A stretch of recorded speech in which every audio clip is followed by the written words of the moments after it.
of wealth and income. Nowadays, these conditions are not met. I can see the situation of a country like Italy, where the COVID pandemic showed the inexistence or the very weakness of the social state. We saw that during the most bad time of the pandemic in the year 2020, but we see it we see it now still. During the pandemic, the Italian state, which is among the 7 most industrialized and richest countries of the world, was obliged to resort to the help of a little country like Cuba, who sent brigades of physicians and nurses in order to help Italy to cope with the pandemic. This was the moment of emergency of the pandemic, but nowadays, a couple of months ago, again, one region of Italy, Calabria, had to resort to the help of Cuban physicians. And I don't say that only because, as you know, I am a fanatic of the Cuban experience, but also because it is an undeniable fact that even a politically right-oriented region of Italy like Calabria had to recruit 500 Cuban physicians because apparently there was no other solution in order to guarantee basic rights to health to the population of that region. And we know that also other regions are orienting themselves towards this type of choice, which is called, is not good, because Italy has all the means to provide a loan to the health of its citizens, but it needs to reinforce the welfare state, which is now very weak, as we saw during the pandemic. Coming to the second aspect, also referring to the situation of Italy, we know that in Italy, at least for the latest 30 years, the apportioning of income and wealth among the citizens has dramatically increased. The inequality of this apportionment has dramatically increased. And that, just to say only one thing, the portion attributed to the work has decreased very much, and the portion attributed to capital has increased itself very much. I wonder which kind of enjoyment of social, economic, and cultural rights can be possible with such an inequality of the distribution of income and of wealth. Anyway, as I said, we welcomed very warmly the invitation made by our friends of the United Nations High Commissioner of Human Rights to have a conference on the obstacles, the limitation to the enjoyment of economic, social, and cultural rights.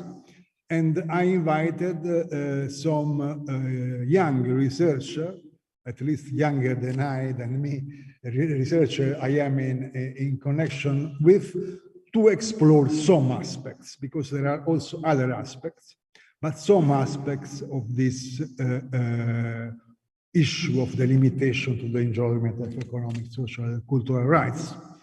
So, and I make a very quick panoramic of the meeting. We will have now some intervention made by specialists of foreign debt, which is a hurdle to the enjoyment of economic, social, and cultural rights. The resources of the state are addressed toward paying the burden of the debt, and cannot be addressed to satisfying the needs and the rights of the people, to say it very simply. So we will have Emma Lucescali, which is working in the University of Birmingham, School of Law, Birmingham City University, which will speak about sovereign debt as an obstacle to the realization of socio-economic rights, the implication of increased debt financing, and the responses of international law. And we thank her to be here with us on such an important topic. Then we'll have Francesco Schettino, who is not a lawyer, he's an economist, but we know we have to have on this matter as well on others a possibly interdisciplinary approach, and therefore his intervention is very welcome. And he will speak, Francesco works at the University of Campania as professor of political economy at the University of Campania, will speak about crisis, inequalities, and poverty, the structural inequities of capitalism. Then we'll have Eugenio Zaniboni, which is professor at the University of Foggia and also associated with our Institute of International Legal Studies of the National Research Council, on the impact of corruption on the enjoyment of social rights. So we'll have three distinct focuses, which are debt, poverty, and corruption, which are among the most important limitation to the enjoyment of social, economic, and cultural rights. I've also to say that unfortunately other persons we should have intervened today cannot be here for very serious reasons. I regret very much that my dear friend Michela Aricale of the Center for Research and Elaboration of Democracy will not be able to speak about socio-economic development model and economic, social, and cultural rights because she suffered a couple of days ago, unfortunately, the loss of her beloved father, and therefore she will not, she's not able to be among us today, but I hope that she, as well the others which are not physically present, will be able to send us a written contribution. Also, Maria Francesca Stagliano of the International Relations Institute of National University of La Plata will not be able to speak on poverty as a multidimensional phenomenon because she had very recently a delicate intervention of surgery, and she had told me that maybe she could not come. I wanted to be optimist, and therefore I inserted her in the program, but unfortunately she will not be able to come. And Gemma Andreone, which is the research director of our institute, who should have spoken about the issue of national contact points for the OECD guidelines for the multinational enterprises as drivers for human rights-based business models, called me tonight in order to say that she was ill. I hope it's not, it seems not to be COVID, but anyway, there are many viruses circulating in these days, so she was also not be able to come. But we hope to have other opportunity to meet our friends of the United Nations in order to go ahead with this discussion, inviting the people which, for very serious reasons, were not able to be here today. We will have a break more or less at 13:30. In the afternoon, the focus will be on distinct specific topics. Kiran Chaduri will probably intervene in the morning. She will speak on a specific topic, which is a very important topic because this is a topic to migrations. And the title of her intervention is Accessing the Labor Market, How Italian Laws on Immigration and Asylum Foster Labor Exploitation.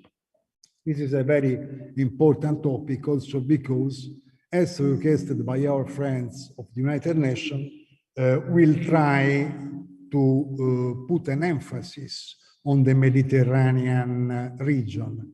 I asked every panelist to have this emphasis on the Mediterranean region, although in the framework of a wider approach. And this issue of migration is vital to the Mediterranean region. It's, as you know, Mediterranean is at the front, at the border between the north and the south, between Europe and Africa, and therefore migrations, especially for a country like Italy, are a very important issue. In the afternoon, we'll have another, into brackets, specific, but in reality very general issue, which is the issue of gender. Valentina Pieri of the Center of Research and Elaboration on Democracy will speak on gender from a formal equality to a substantial equality. That's to say, an intervention made with a point of view of the movement of women for substantial equality. Then we'll have another specific, this time rather specific, although very important, intervention on the issue of housing by Cesare Ottolini, which is Secretary of the International Alliance of Inhabitants, and will speak about the right of housing disfigured and violated by real estate rent extraction in Mediterranean countries, resistances and tools of possible alternative strategies and policies.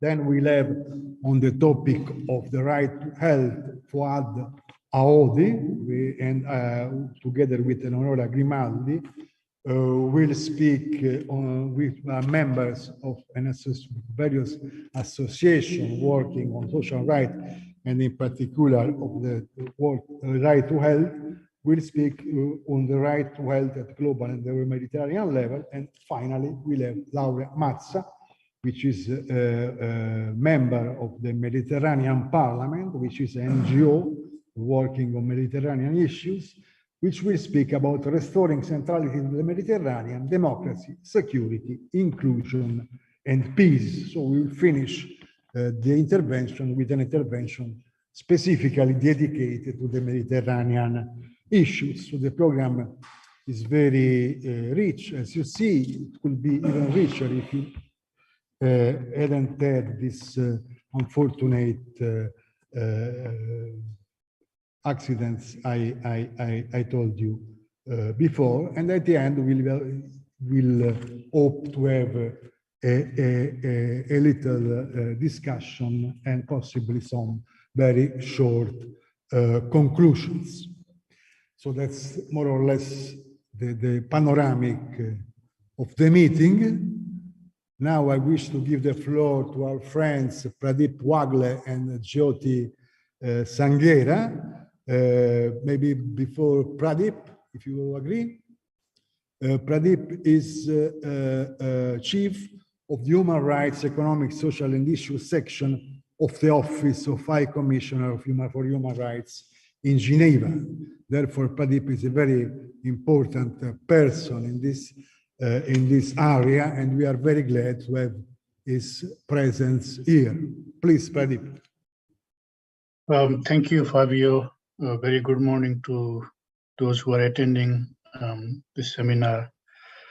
And I welcome this opportunity to speak, engage with all of you on a very important topic, that is economic, social, and cultural rights. As Fabio introduced, my name is Pradeep Wagle, and I'm currently heading the section that deals with economic, social, and cultural rights issues. Just to add on what Fabio has spoken already, the world that we live now has been more brutal than in the past years. The past was marked by wars and hungers. After all what we have achieved in the 21st century, both war and hunger continues to remain as one of our major challenges. But these challenges are further compounded by a number of other factors: poverty, inequality, including gender inequality, climate crisis, discrimination, marginalization, and so on. A number of them gets very little attention in the discourse of human rights. At the moment, we are struggling to come back to normal from the pandemic, and I hope the COVID will end at one point.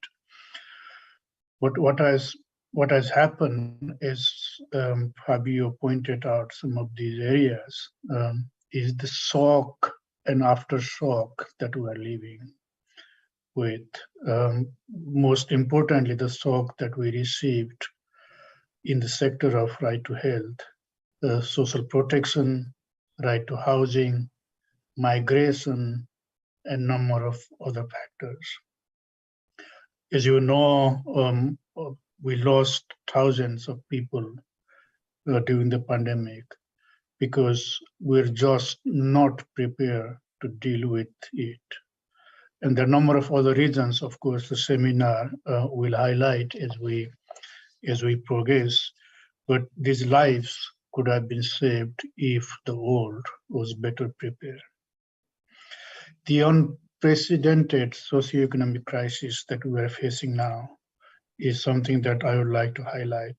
As you know very well, that the number of countries, I think we're around 60 countries that are at the risk of economic crisis. Most of it relates to their foreign debts, debt payment, but some are still trying to find a way to recover from the pandemic. We have seen what happened in Sri Lanka a few months ago. People were lining up in the street to get fuel. But unfortunately, the fuel crisis was not limited to the fuel crisis. It happened to be a political crisis at the end of the day, and the crisis continues.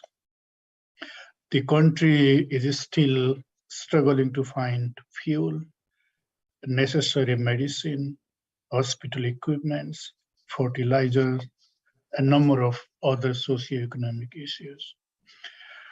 We have seen similar situations like in Laos, for example, Pakistan, my country, Nepal, where it is struggling to cope up with the crisis. A number of them in sub-Saharan Africa and Latin America, the struggles continue.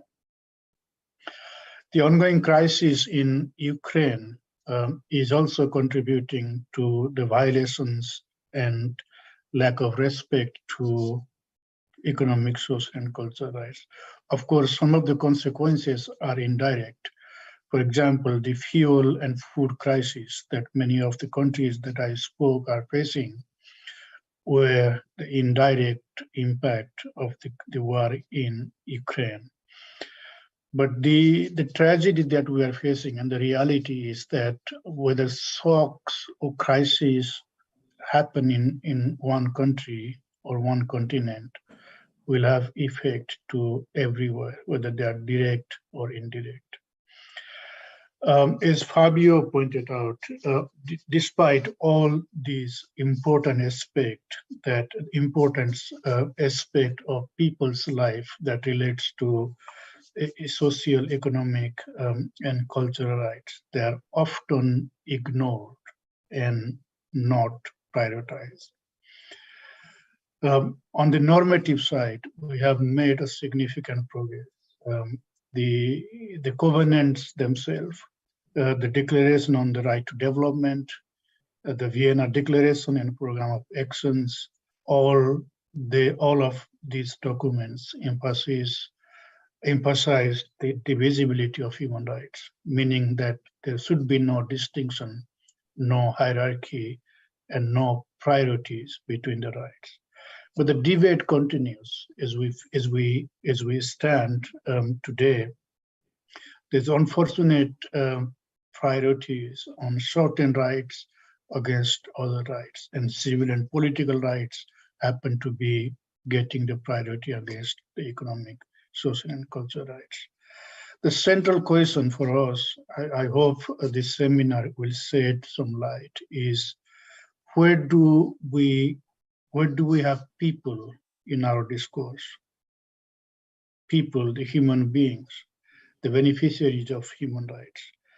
Of course, there is an ideological debate, political debate, the hierarchy of rights, which are unfortunate, but are they prioritizing enough the central beneficiaries of the human rights system, which are people, the human being? And this is what I wanted to say. If there's any limitation in the enjoyment of economic, social, and cultural rights, it is the mindset and political ideologies that impact or unfortunately influence the work of the human rights system, the NGOs work, the government's work, the events work. It unfortunately prevents many of us to look at the bigger picture which relates to people's daily life, and most importantly, freedom from fear and freedom from hunger.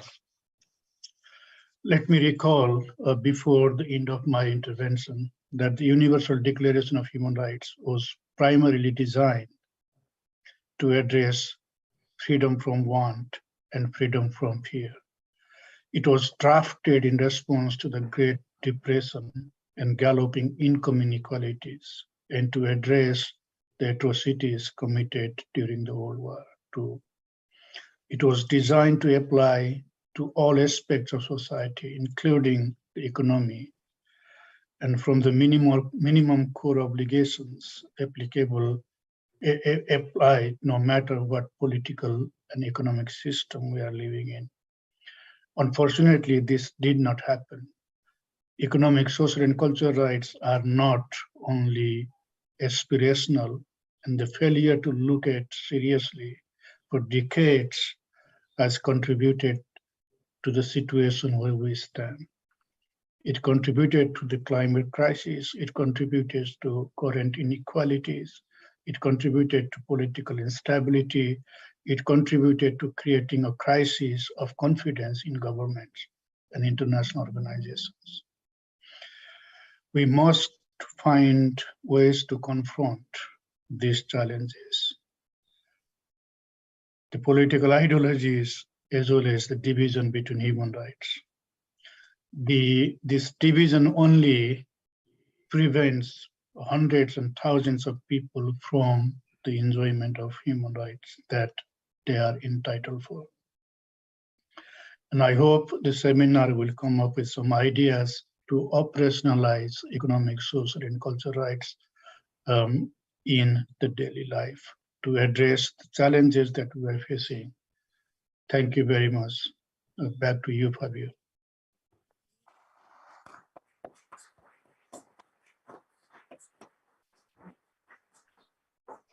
Thank you, Pradip, for your very inspiring speech. I think this should be the point of departure of a path we will try to go on together, exactly for exploring the best ways in order to guarantee these very important economic, social, and cultural rights, beginning from the identification of the obstacles and the limitations. Now I give the floor to Jyoti Sanghera, which is Senior Advisor, Consultant, Outreach and Partnership of the SURGE initiative, and also member of the United Nations Office of the High Commissioner for Human Rights. I am particularly grateful to Jyoti, since it was with her that we established the first contact several months ago. Please, Jyoti. Thank you very much, Fabio, and good morning to everybody. Indeed, it's a pleasure, Fabio, that you initiated this very important topic, and I'm grateful to you, the Institute, and to the speakers who are going to be here today discussing such an important issue. Can you hear me? Yes, yes. Okay. Okay. Yeah. So picking up from where my colleague Pradeep left, which is the central point that he underlined of placing human beings at the center of the human rights agenda. you know, unless we are talking about human rights, human beings, human rights become quite ineffective. A discussion on human rights without human beings is a moot point. So how do we contribute in our efforts to make the lives of human beings better? That is the central question, right? It's not about giving power to the governments, giving power to the corporations, giving power to the multinationals, giving power to a capitalist system or whatever system governs.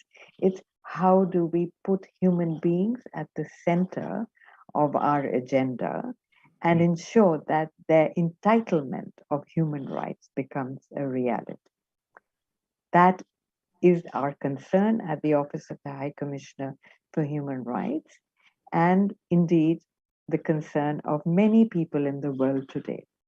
I'm going to start by quoting the Secretary General of the United Nations, who very recently at the General Assembly sounded an alarm. And in quotes, this is what he said: "I am here to sound the alarm.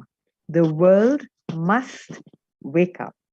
We are on the edge of an abyss and moving in the wrong direction. Our world has never been more threatened or more divided. We face the greatest cascade of crises in our lifetime. The COVID-19 pandemic has supersized glaring inequalities. The climate crisis is pummeling the planet, and economic lifelines for the most vulnerable are coming too little and too late, if they come at all. Solidarity is missing in action just when we need it most. Perhaps one image tells the tale of our lifetime today. The picture we have seen from some parts of the world of COVID-19 vaccines in the garbage, expired and unused. A majority of the wealthier of the world vaccinated, whereas about 90% of Africans still waiting for the first dose of the vaccine. This is the image of inequality. We have passed the science test, but we are getting an F, a fail, in the test on ethics and global solidarity.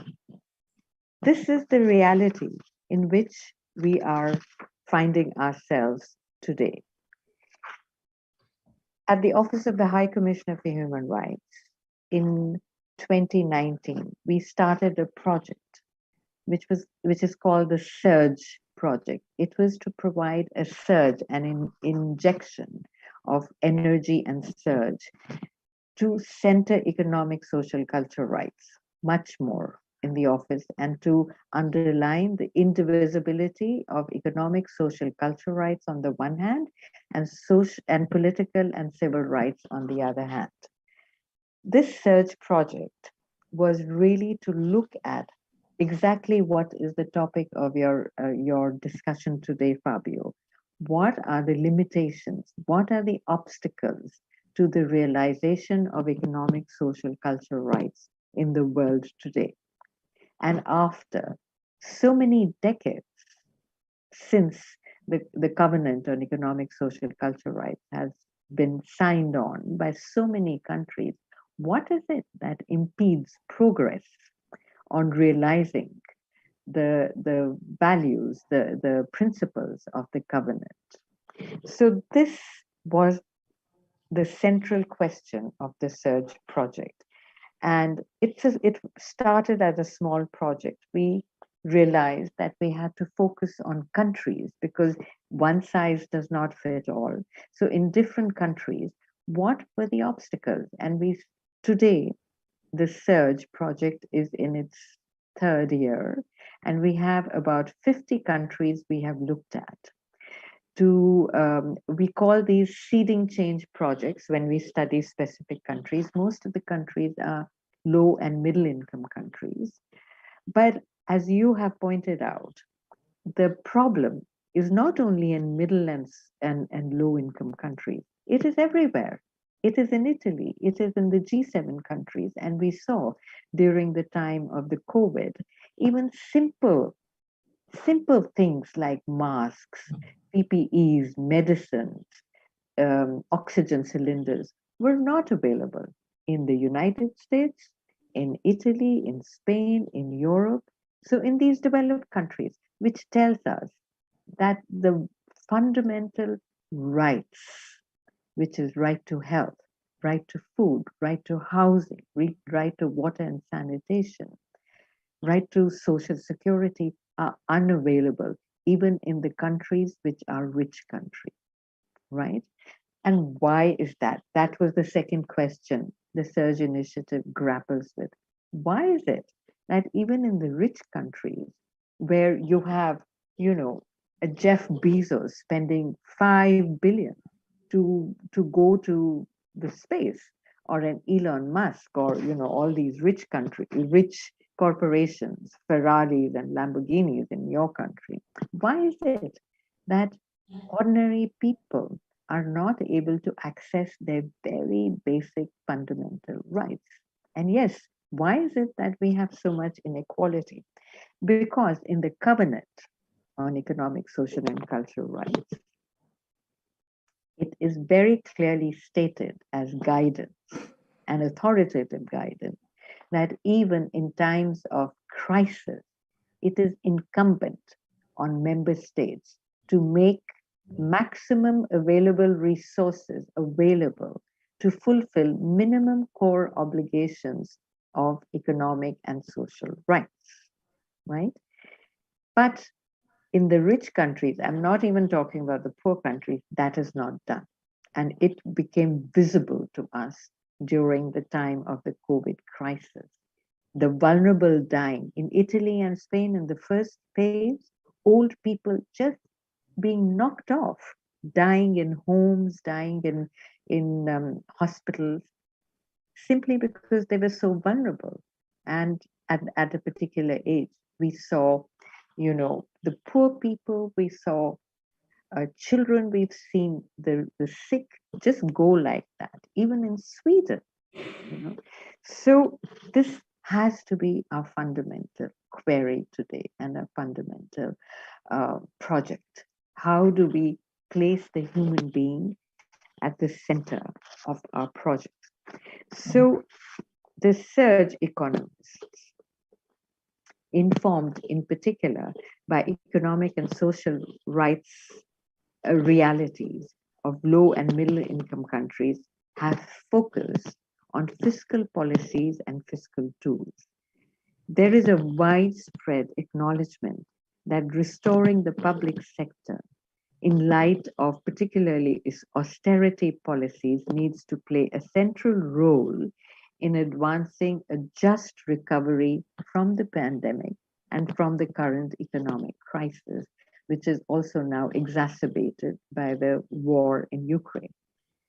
The economists and the Surge team, including the economic, social, cultural rights specialists at OHCHR and the SDG team, have conducted human rights analysis of national and sectoral budgets as well as austerity measures, pointing out opportunities, gaps, and challenges for reducing inequality and in ensuring essential levels of economic and social rights grounded in the minimum core obligations. Analysis of budgets and stimulus measures have been conducted for several countries, Cambodia, Kenya, Liberia, Malaysia, Nepal, South Africa, just to name a few. And in Cambodia in particular, it was under the leadership of Pradeep, who was then heading our office in Cambodia, that this work was done. So what we find is that supporting states in fulfilling their obligations to ensure minimum essential levels of these economic, social, cultural rights requires a very sound analysis and policy advice. within the context of international standards. And this includes an analysis and policy advice on ring fencing and increasing social spending, especially during economic downturns. Secondly, implementing counter-cyclical fiscal policies to avoid retrogression of economic and social rights. Third, ensuring that other pressing obligations, such as servicing of debt, do not take precedence over human rights obligations that require social spending. Fourthly, realizing public expenditure, that is, redirecting resources from defense and other things to food, to right to health, to these very fundamental rights. Fifthly, expanding the tax base, introducing progressive fiscal policies and ensuring that corporations pay their fair share. Sixth, tackling illicit financial flows and corruption. And I'm happy to see that somebody is going to be talking about corruption or presenting a paper. Seventhly, ensuring that limited resources are used efficiently, effectively, and equitably. Eighth, reviewing the international finance institutions' financing and conditionality, such as the IMF and the World Bank, and to assess how these can support human rights obligations of the states on health, social protection, housing, food, water, education. And lastly, increasing budget transparency, participation, and accountability. These are very fundamental human rights principles of participation and accountability. And in this, the key approaches, of course, are human rights approaches, that we look at the process, which is as important as the outcome, that in moving forward on these, we take the people and their meaningful participation from the very start of looking at policies, of looking at accountability. So human rights, we have an opportunity to use human rights as a solid tool to repair the damage that has been done. And I will stop here, and we look forward to receiving the papers and the presentations, and hopefully together we can put it together and have a publication which will be extremely useful, Fabio. So thank you very much, and over to you. Thank you, dear Jyoti.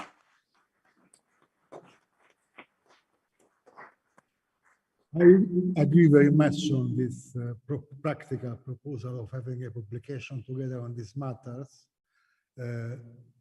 together with together with the intervenants of today, maybe others also.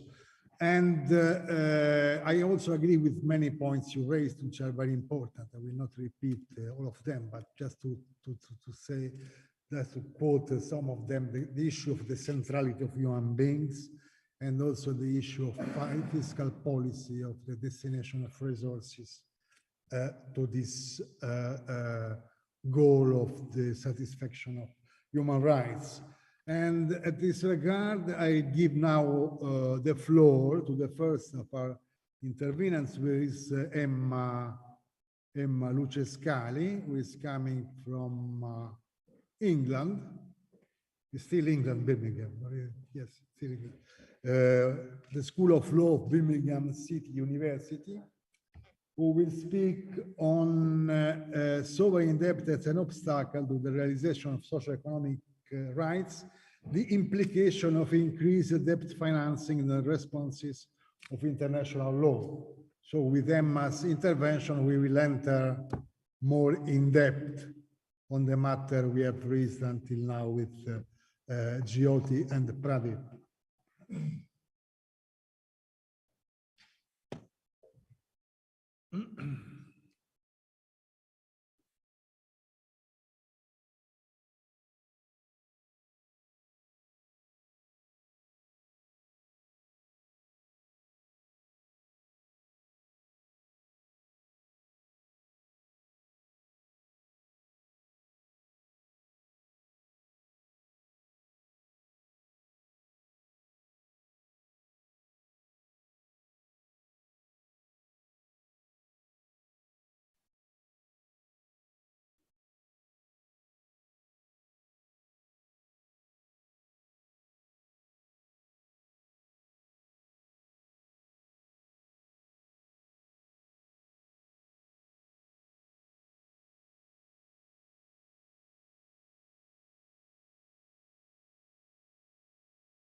Okay, better.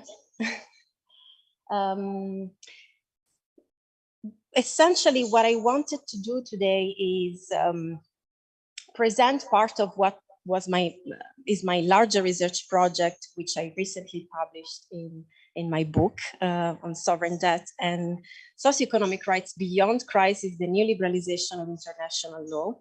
I would immediately start with a very brief definition, just for those of you who may not be familiar with the concept of sovereign debt. Of course, by debt, we understand the sum of existing obligations, including but not limited to financial obligations owed by a state and by all entities for whose debts the state is ultimately responsible, which means, interestingly, and these actors are today very important as well, for instance, state-owned enterprises or subnational administrative entities, to various creditors, including international financial institutions, public or private investors, individuals, etc.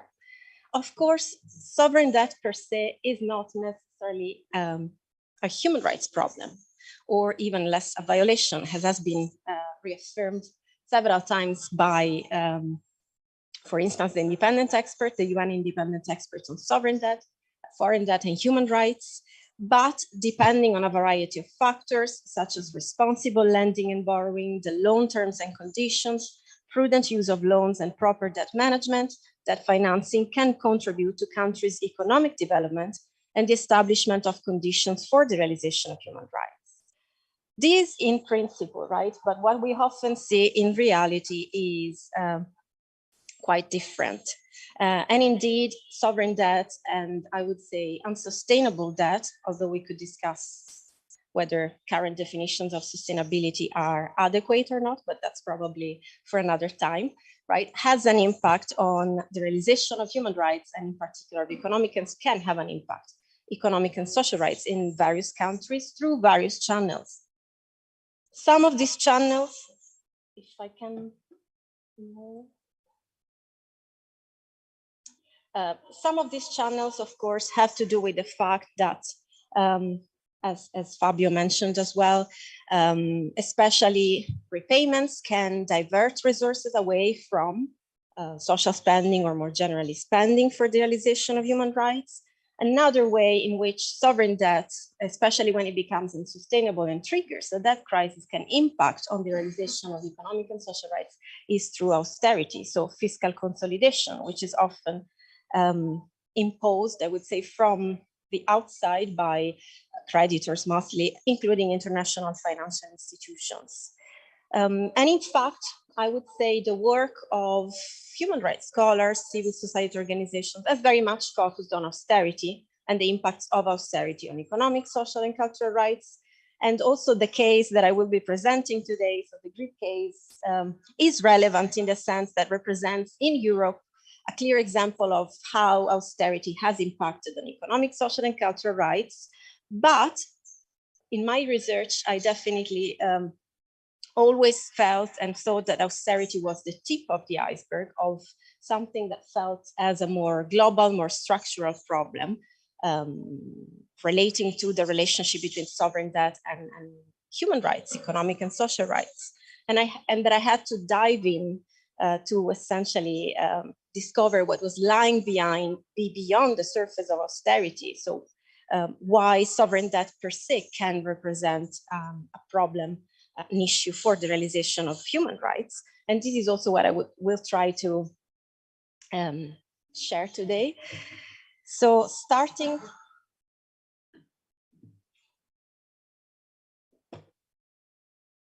So essentially what I would like to do today is briefly present the Greek debt crisis, the case of Greece as an example in the Mediterranean area, also because of the focus of this event, of how that can be an obstacle to the realization of economic and social rights.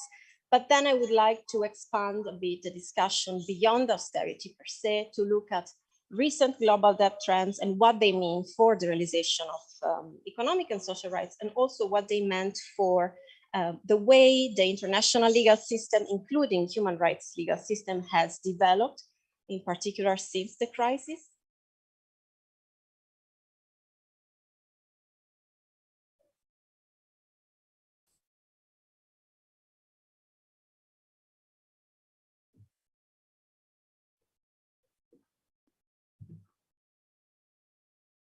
Okay, so starting, much better, thank you. Of course, we all know how the Greek debt crisis broke out 2009. Essentially, the prime minister at the time announced that deficit and debt were not at the levels they were supposed to be, so not really 6% of GDP or 100% of GDP respectively, but much higher. This triggered, of course, very common situation where credit rating of Greece was downgraded to junk status up to the point that Greece lost access to international financial markets in 2010 and had to request for financial assistance at the time, particularly to EU institutions. The problem, the Greek crisis presented a problem, including for other European countries, because of course, several banks, European banks, were heavily exposed to the debt of Greece, and at the time also other peripheral European countries, Portugal, Ireland, and Spain, among others, in particular French and German banks. And indeed, over the same time, right, the Greek debt crisis was essentially happened in a follow-up to the global financial crisis, 2008.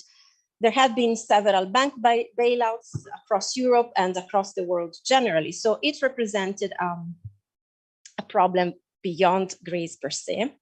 At the time, within the EU, we did not have really mechanisms in place to provide Greece with financial assistance. And indeed, these were developed throughout the years, starting from 2011, approximately 2010, 2011. So up to what we have today, which is the European Stability Mechanism, which was created in 2012.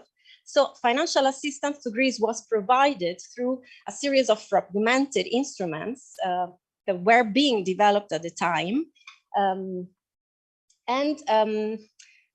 The development per se was very interesting because I would say, to put it very simply, the Greek case and the necessities or the assistance demanded by the Greek case triggered some legal developments which essentially incorporated within the EU legal system, I would say, the working methods of financial assistance that had been applied elsewhere in the world. I'm thinking, for instance, primarily to the IMF, within the EU legal system. So, for instance, conditionality was incorporated into the EU legal system precisely throughout this process and at the time. And we know, and I will mention very briefly, why conditionality per se can be a problematic issue from the point of view of economic, social, and cultural rights. So Greece was provided assistance through three different adjustment programs, economic adjustment programs, 2010, 2012, and 2015. The case of Greece is interesting, as I will say in a second, not only because of the measures attached to these adjustment programs, which of course had an impact on the realization of economic, social, and cultural rights within Greece, but I think it's interesting because it also gives us a sense or an example of the limitations of existing frameworks when it comes to sovereign debt management at the international level. So the lack, for instance, of a mechanism, a shared common mechanism for restructuring debt, which opens the way to a number of problematic practices. And the Greek case provides us examples of these practices. So leaves the management of a crisis to, I would say, bilateral or multilateral negotiations on a case-by-case basis, which can be highly problematic for especially more vulnerable countries, I would say. And Greece at the time definitely was one of these countries. So I will not delve too much into the details of the various financial assistance programs, but I wanted just to highlight a couple of these issues. So for instance, the first economic adjustment program, 2010, was provided through international intergovernmental agreements, which were outside the EU framework, so international treaties essentially, and implied, interestingly, or required an amendment to IMF rules in order to provide financial assistance to Greece, inter alia, because Greece did not respect at the time with the requirement, or better, the situation at the time did not comply with the requirement by the IMF to enact a prior debt restructuring. So it wasn't, I will say this in a second. So we didn't have a debt restructuring prior to financial assistance. This was made also, or required also, an amendment to IMF rules, which today have been actually reinstated in their original form. So there was a re-amendment of the amendment. And I would say in a second why this is interesting. The second economic adjustment program followed actually a restructuring. So in 2012, we had a restructuring. I will say a few words why this restructuring was interesting, also from the point of view of social justice, because of the way it happened, because of the creditors at the time who were involved. And finally, we had a third stability support program, 2015, actually after the referendum in Greece, where the majority of the Greek people at the time voted no for the program itself. Nonetheless, the program went on, the government accepted, and so on. So the whole system, the whole situation presents many interesting aspects in terms of the relationship between, or the lack, I would say, of clear rules. And I would say a few words in a second also about conditionalities. The interesting thing was, so I said there was no restructuring prior to the first financial assistance program. And between the first and the second program, there was a complete transfer of ownership in the Greek debt. So essentially, the main creditors at the time, which were, as I said, mostly European banks, gave away all their credits. So the debt essentially shifted hands from private to public creditors. And this was clear. It was very clear. It's very clear from the data. So there was a shift in ownership from private to public. So when the restructuring actually happened in 2012, the entities that were involved were mostly institutional investors and small bondholders. And in fact, the program itself was highly criticized because it produced losses for these entities, for public entities and small bondholders. And in fact, pension schemes lost a great part of their wealth. Many families lost their life savings. And indeed, probably we heard at the time many news and very sad stories about also an increased rate of suicides in Greece as well. And in fact, we also had a few cases before the European Court of Human Rights, which actually these investors lost for very interesting legal reasons, which I will not explain today. Interestingly, the IMF itself acknowledged that the restructuring would have been a reasonable prior restructuring too. Before the first economic adjustment program would have been more reasonable solution. And in fact, in a 2013, so later assessment of the first economic assistance program, the IMF itself affirmed that very explicitly that the standby arrangement supported program served as a holding operation. An upfront debt restructuring would have been better for Greece, although this was not acceptable to the Euro partners. A delayed debt restructuring also provided a window for private creditors to reduce exposures and shift debt into official hands. As seen earlier, this shift occurred on a significant scale and limited the bail-in of creditors when the restructuring eventually took place, leaving taxpayers and the official sector on the hook. So why am I saying, or why am I using this example to highlight probably already a broader issue? So it's not just about austerity, it's not just about conditionality, it's about also the lack of a shared mechanism that could inform restructurings, renegotiations, right, in a more human rights compliant way. Of course, the other big issue with the Greek debt crisis was conditionality. So the fact that all these adjustment programs, financial assistance programs, had conditionalities attached.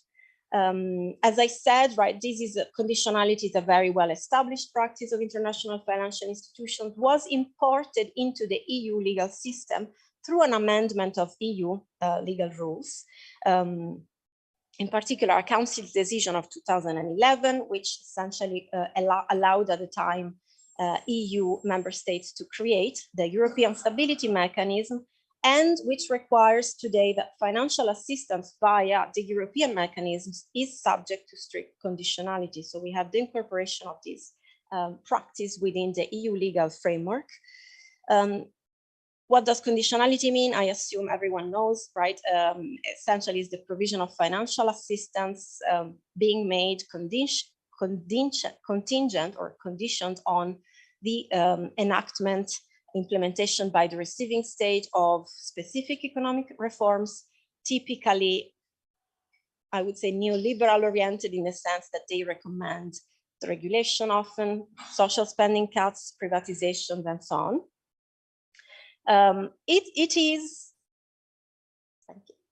is per se quite a controversial practice in the sense that, again, from the human rights perspective and the perspective of, I would say, participation and transparency, raises some issues, both in terms of, I don't want to go too much into the legal details, but the legal nature of the instruments through which conditionality is agreed on. So usually these are memorandum of understandings. Their legal nature is quite controversial. So are these legally binding instruments? Are they more declaratory type of instruments? In terms also of the entities that are actually responsible for defining these measures. Is it actually the receiving state as it's formally appears to be, right? These memorandum of understandings or letter of intents are drafted and addressed from the receiving state to the financing institution. The identification of the locus of responsibility is also important for accountability, right? Who is to be made accountable for these measures when their nature is so opaque? So it is an opaque practice, contested practice, not only because of the specific type of measures that it involves, but also because of the way it happens more generally. And so it was particularly concerning, I think, that it was incorporated exactly in the same way also within the EU legal framework, and today is part of the EU legal framework. This was one of the various reforms that have been triggered by the Greek debt crisis of the whole legal framework for the economic and monetary union within the EU. So in the book, I explore other aspects, but of course, I will refrain today from mentioning them, but I'm happy to discuss them further if anyone is interested. Conditionality in Greece involved the typical type of measures, right? Budgetary measures, social spending cuts, structural reforms of core sectors, health, education, public sector, and privatizations of some important state assets. When it comes to social expenditure, there was a huge shift in, or a huge percentage change in general government social expenditure in Greece between 2008 and 2014. As we can see from this figure, right? So social exclusion and spending on social exclusion and poverty dropped by 66.5%, healthcare 55%, education 22%, and so on, while by comparison in the rest of the EU, the average spending was definitely going up. So that was definitely an effect of conditionality. I just wanted to provide one of the many examples that can be discussed, so of the impacts of conditionality measures on different economic and social rights in Greece. These numbers relate in particular to the right to health in Greece after the assistance programs. So these programs contain very detailed, very specific measures and prescriptions for the receiving governments. For instance, the first adjustment program required the Greek government to limit public health expenditure at or below 6% of GDP, so very specific fiscal indication. And indeed, actually, the health expenditure in Greece dropped even below that level to 4.5% of GDP in 2015. So a reduction of 75%, while as well, at the same time, the rest of the European countries were increasing their public health expenditures. Or the second adjustment programs, for instance, required among many other measures, that operating costs of hospitals were reduced further by 8%. It contained also other measures. This, of course, triggered a number of reforms of the healthcare sector in Greece at the time: reduction of staff and available public hospital beds, the merging of a few public hospitals, the reform of clinics for chronic illnesses, rehabilitation centers, and so on. The effects on the enjoyment of the right to health of the people in Greece were, I would say, appalling. And probably now we don't remember exactly, but at the time it was very much in the news, right? So a large number of individuals were not covered by public health insurance anymore, were not able to access healthcare at all. So in 2014, for instance, almost 18% of all persons belonging to the lowest income quintile had not been able to undergo necessary medical treatment, either because of waiting lists, costs, or because of the physical distance of the services. Many had to resort to alternative care options, and in fact, we had the emergence of so-called open polyclinics or social pharmacies. These were sometimes even like moving units. There was an appalling evidence of increased infant mortality, plus 50% over the period, mental health problems, and outbreaks of infectious diseases, many of which had been actually disappeared before, including malaria and tuberculosis. This is just to give an example, right, of how austerity impacted on the right to health in Greece, but the same happened across other sectors. Social security, education, housing. The examples can be various, definitely many examples. So as I said, right, the Greek case definitely represented a clear example in the Mediterranean area of something that had been happened and is currently happening still elsewhere in the world. So nothing new for many other countries. Definitely was a new situation for the European continent, which reveals what could be the negative implications of debt for the realization of economic and social rights. But as I said, austerity felt always to me like the tip of the iceberg. So in my research, I essentially explored further global debt trends more generally, to look at essentially at what is happening with sovereign debt more generally, and what are the implications for the realization of human rights, in particular economic and social rights more generally. So if we look at global debt trends, what I try to emphasize in my book and what has been discussed, and it's particularly interesting and probably not emphasized enough, is that while historically debt was very much, especially great debt accumulations, peaks in sovereign indebtedness were very much linked to extraordinary events such as a war and related expenditures. Since the 1970s, more generally, we start having we have an increasing trend of accumulation of public debt, including very interestingly in advanced economies, so wealthy countries. That is not like it's in a peacetime, right? It's not linked to any extraordinary event. Definitely, this trend was worsened by the global financial crisis, was worsened by the current COVID pandemic. And the so-called great lockdown, to the point, right, global debt levels reached, again, wartime levels and even surpassed these levels. The explanation for this peacetime debt surge varied, right? There are many explanations. One explanation that I find particularly interesting is provided by Wolfgang Streeck, who essentially is arguing that this peacetime debt increase is linked to the failure of democratic capitalism to keep up to the promises of shared progress and wealth. To simplify very much his thesis, the idea is that essentially the state stepped in since the 1980s with what he called a transformation into a debt state to kind of support or I would say counterbalance this failure.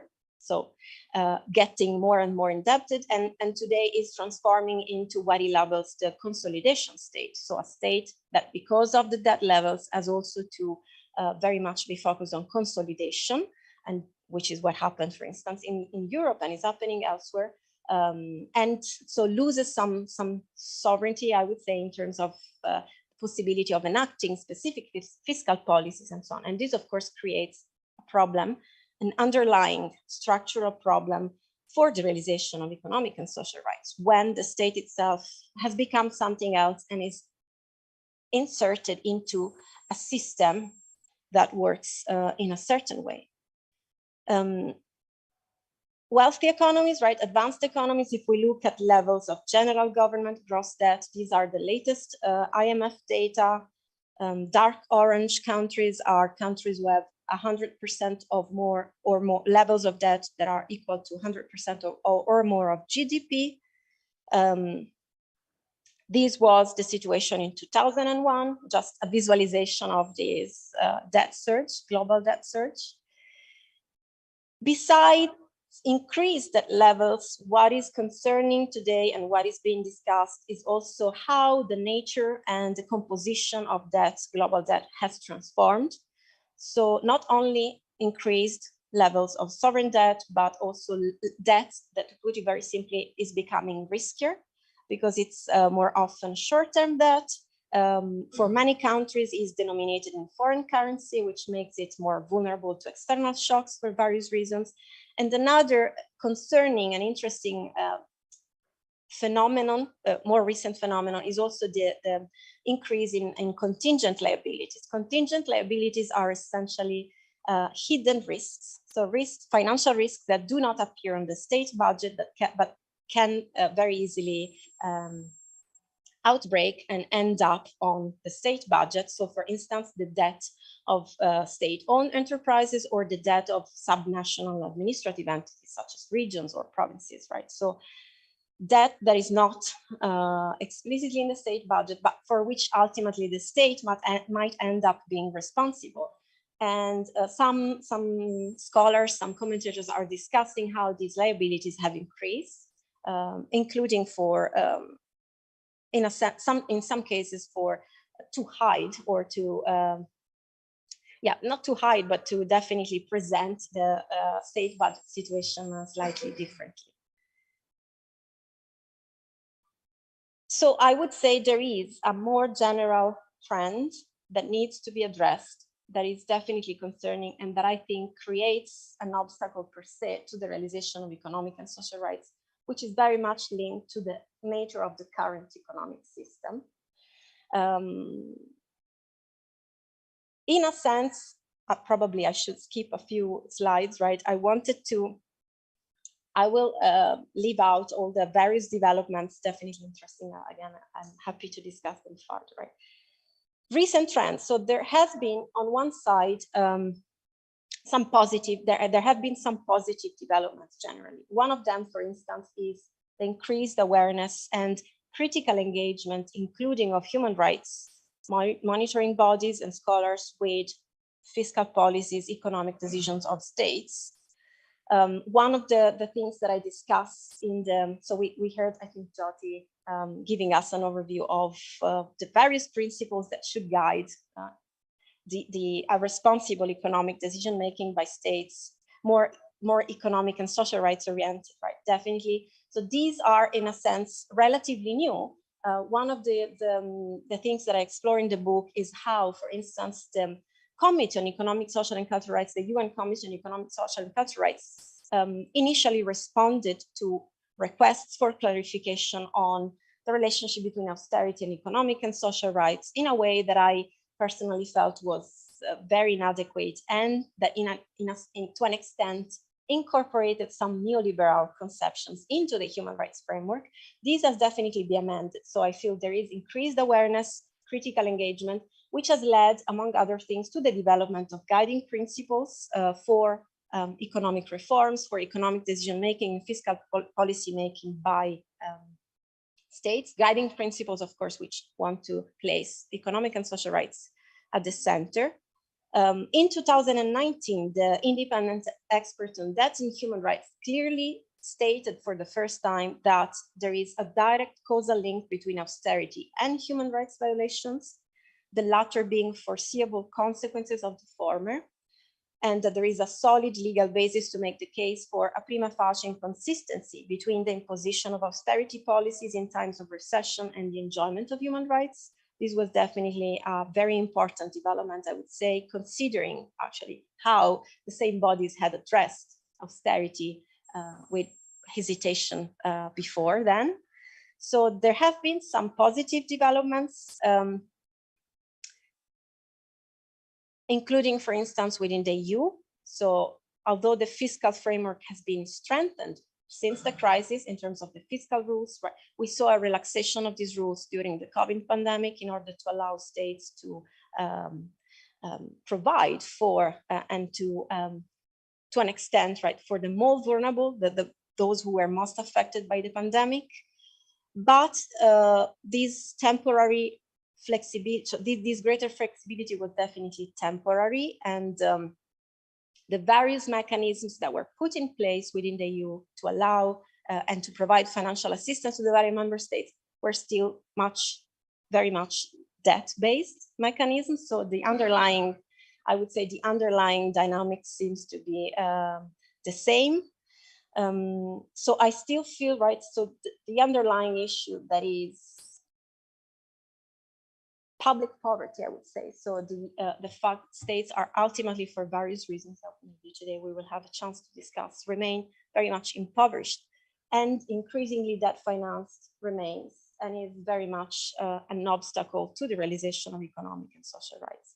A final comment, looking at the future from an international law perspective and a human rights perspective, I'm not sure that I would be too optimistic in terms also of possible future developments, although I don't want to be too pessimistic, because of the emergence of some actors who are becoming more and more important when it comes to sovereign debt. So I'm thinking, for instance, of China, especially in the Asian region, and not only, right, because some Latin American countries were even looking at or are potentially considering China as a creditor, who work definitely according to principles and according to, or are inspired by a different practice. So if the system that we already have is very much imperfect, the alternative is possibly even more concerning from a human rights perspective in terms of transparency, participation, the specific clauses, and so on. But of course, I will leave this to another time. Thank you very much.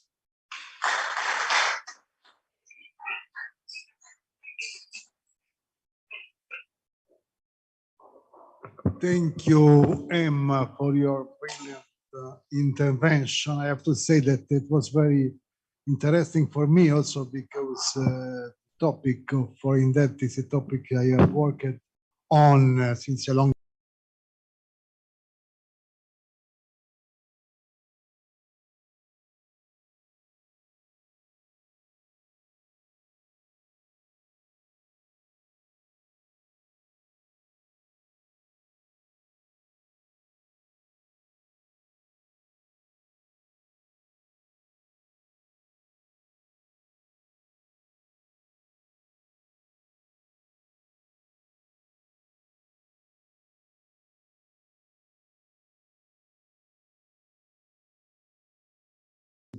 But this matter now affects also other European states. And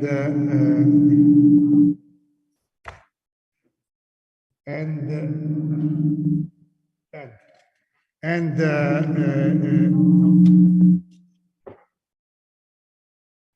così bene.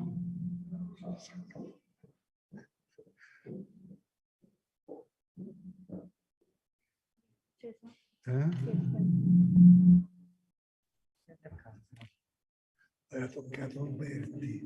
Sì, ma non si sente.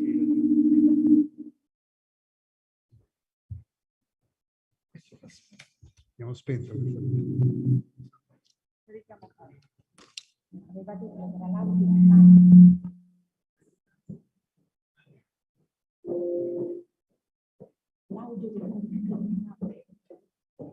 Ragazzi, aveva toccato qualcosa qui. Cosa hai toccato adesso? No, la casa non si sente, l'ho detto Disattiva l'audio. Disattiva. Prima stava così bene, che hai toccato adesso? No. perfetto, non si sentiva da casa. Questo devo riattivarlo. Ah. Però dal podio.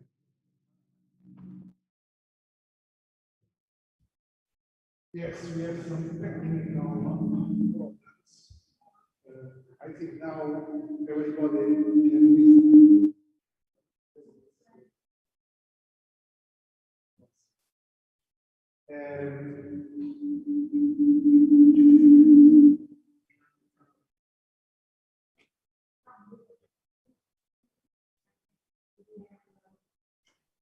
Andava così bene, si sentiva la chiamata. Prova, prova. Sembra che adesso vada bene.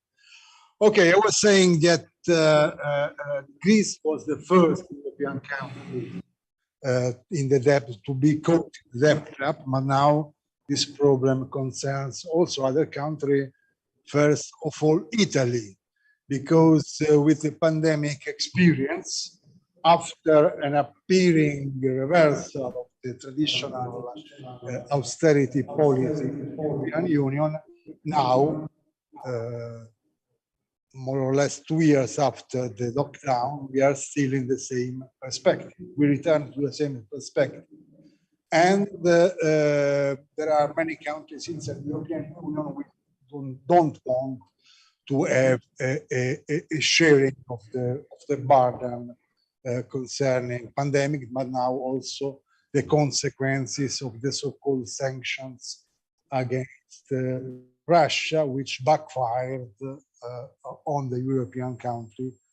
First of all, Italy. I read today that every Italian family will have to pay thousands of euros more than usual during next year because of the increasing of the cost of energy due to the so-called sanction. Anyhow, now I will give the floor to Francesco Schettino, which is professor of political economy at the University of Campania, and will discuss with us the topic of inequality.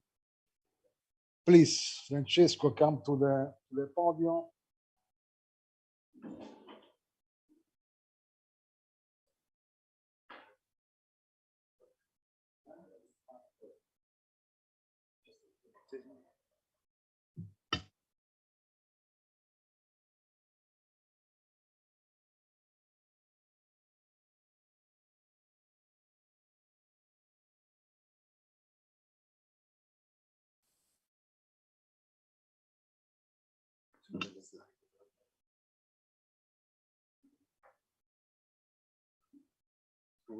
No.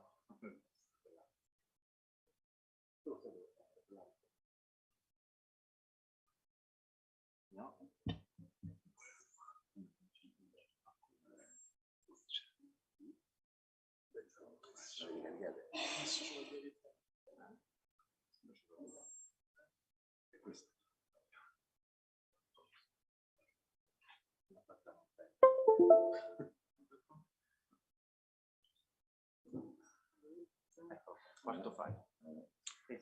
Sorry, check sound. Can you hear me? Can you hear me?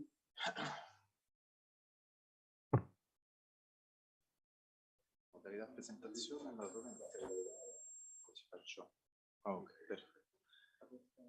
L'audio sta a posto. C'è sempre Marcelli che c'è il microfono acceso. Ok, quando volete vado. Posso? Thank you very much. Thank you all. Thank you, Fabio, for the invitation, the contributors.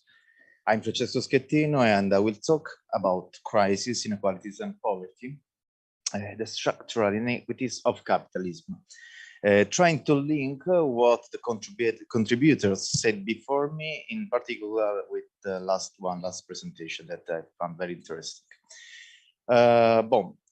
Inequalities is the first issue that I will try to explain some features. Clearly, it's a very big issue, multidisciplinary, from a lot of points of view can be inquired, and this is the first.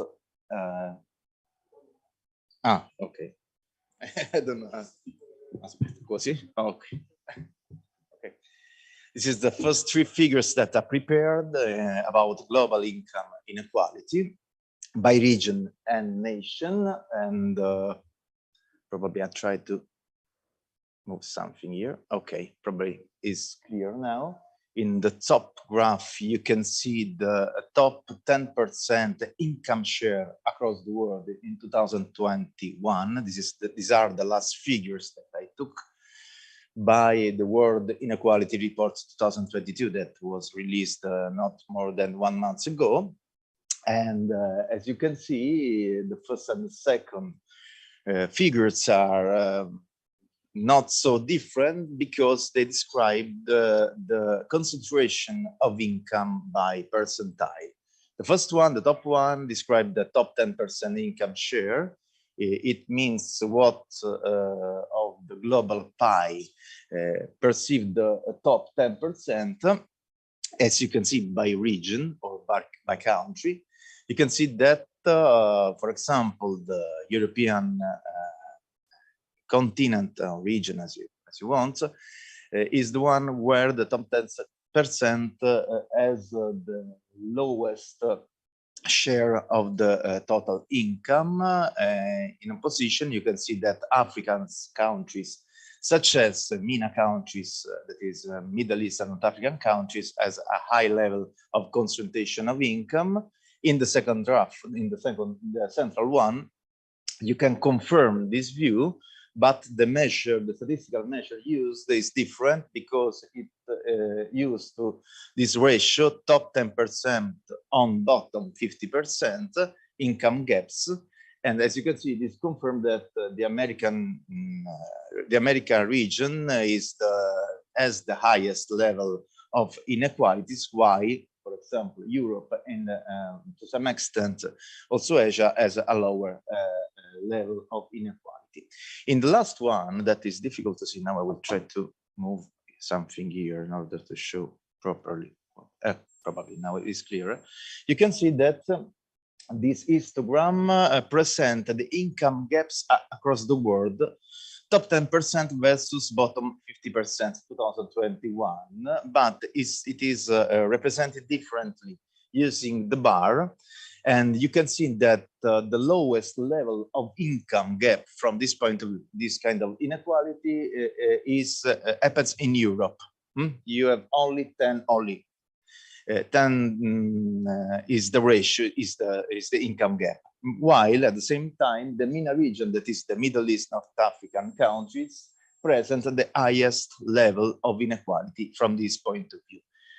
Probably you will hear me talking a lot of time about points of view, because statistical is a lot of this kind of things, because you can use a lot of indicators, a lot of statistical to measure the same phenomena. These are three different points of view, but they are going in the same direction, describing an unequal world, not dynamically. After I will show the trend of the last year, connecting also to the presentation of Emma, when you talked about the debt, the public debt, and but we clearly can firstly understand that the Mediterranean region are not equal from this point of view. The Middle East and North African country presents a high level of inequality, while Europe is the lowest level in the world. Imagine elsewhere what is happening in 2012. Imagine. We'll try to go and the other. Okay. This is another figure that shifts the focus of the discussion from income, I'm talking about income, to wealth. In the first part of this graph, you can see the share of the global share, the world share, of the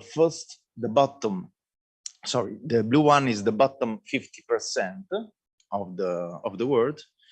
The second one, the green one, is the middle 30% of the world, and the red one top 10%, and the orange one is top 1%. In the left part of this graph, you have the income histogram. In the right part of the graph, you have the wealth, the property. You know, it's quite similar, but it's significantly different.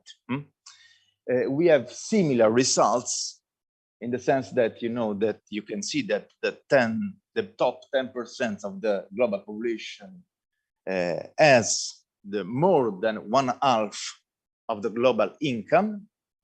At the same time, have 76% of the total wealth. Wealth is property. You can see that they are there is a big concentration, but in the case of wealth is higher. And if you see the top 1% of the global population, in the case of income, they own substantially 20% of the global income. In terms of wealth, they gain 38% of the total wealth. It means that you have 1% of this world, of this planet, that have more than 1/3 of the total property of this planet. It's not a simple thing to understand, but we can measure, we can understand the importance of this issue. We can say without problem that in 2021, the world is highly unequal. Notwithstanding what normally neoliberal trying to say. This is another two descriptions of the phenomena that I talked before, talking about wealth inequality and income inequality. The first one is the extreme concentration of capital, wealth and inequality across the world 2021, and as you can see, it is split by region. It confirms substantially that you have Europe in the first part of the graph, on the left part of the graph, means that the concentration is capital is very high, but not extreme as it is, for example, in Latin America. And then you have in the middle, South Asia, North America, and so on. Look, for example, at the last group of bar of the first graph. You have the 50%, half of the population in Latin America that has practically nothing in terms of wealth. And in the lowest graph, you have the same point of view on another variable, the income one. And you can see that the differences still remain, but are not high as they are in the other case. So we can say that if we inquire on inequality in terms of wealth, we have a very high inequality. If you inquire on inequality in terms of income on consumption, that are very similar, we have an equal world, but not so high as if we inquire on the property, on the wealth. In this case, I will not inquire on what you said before, what Fabio said in the beginning. That is another important aspect of this issue, that is the functional distribution, because you rightly talked about the labor income share during the last period.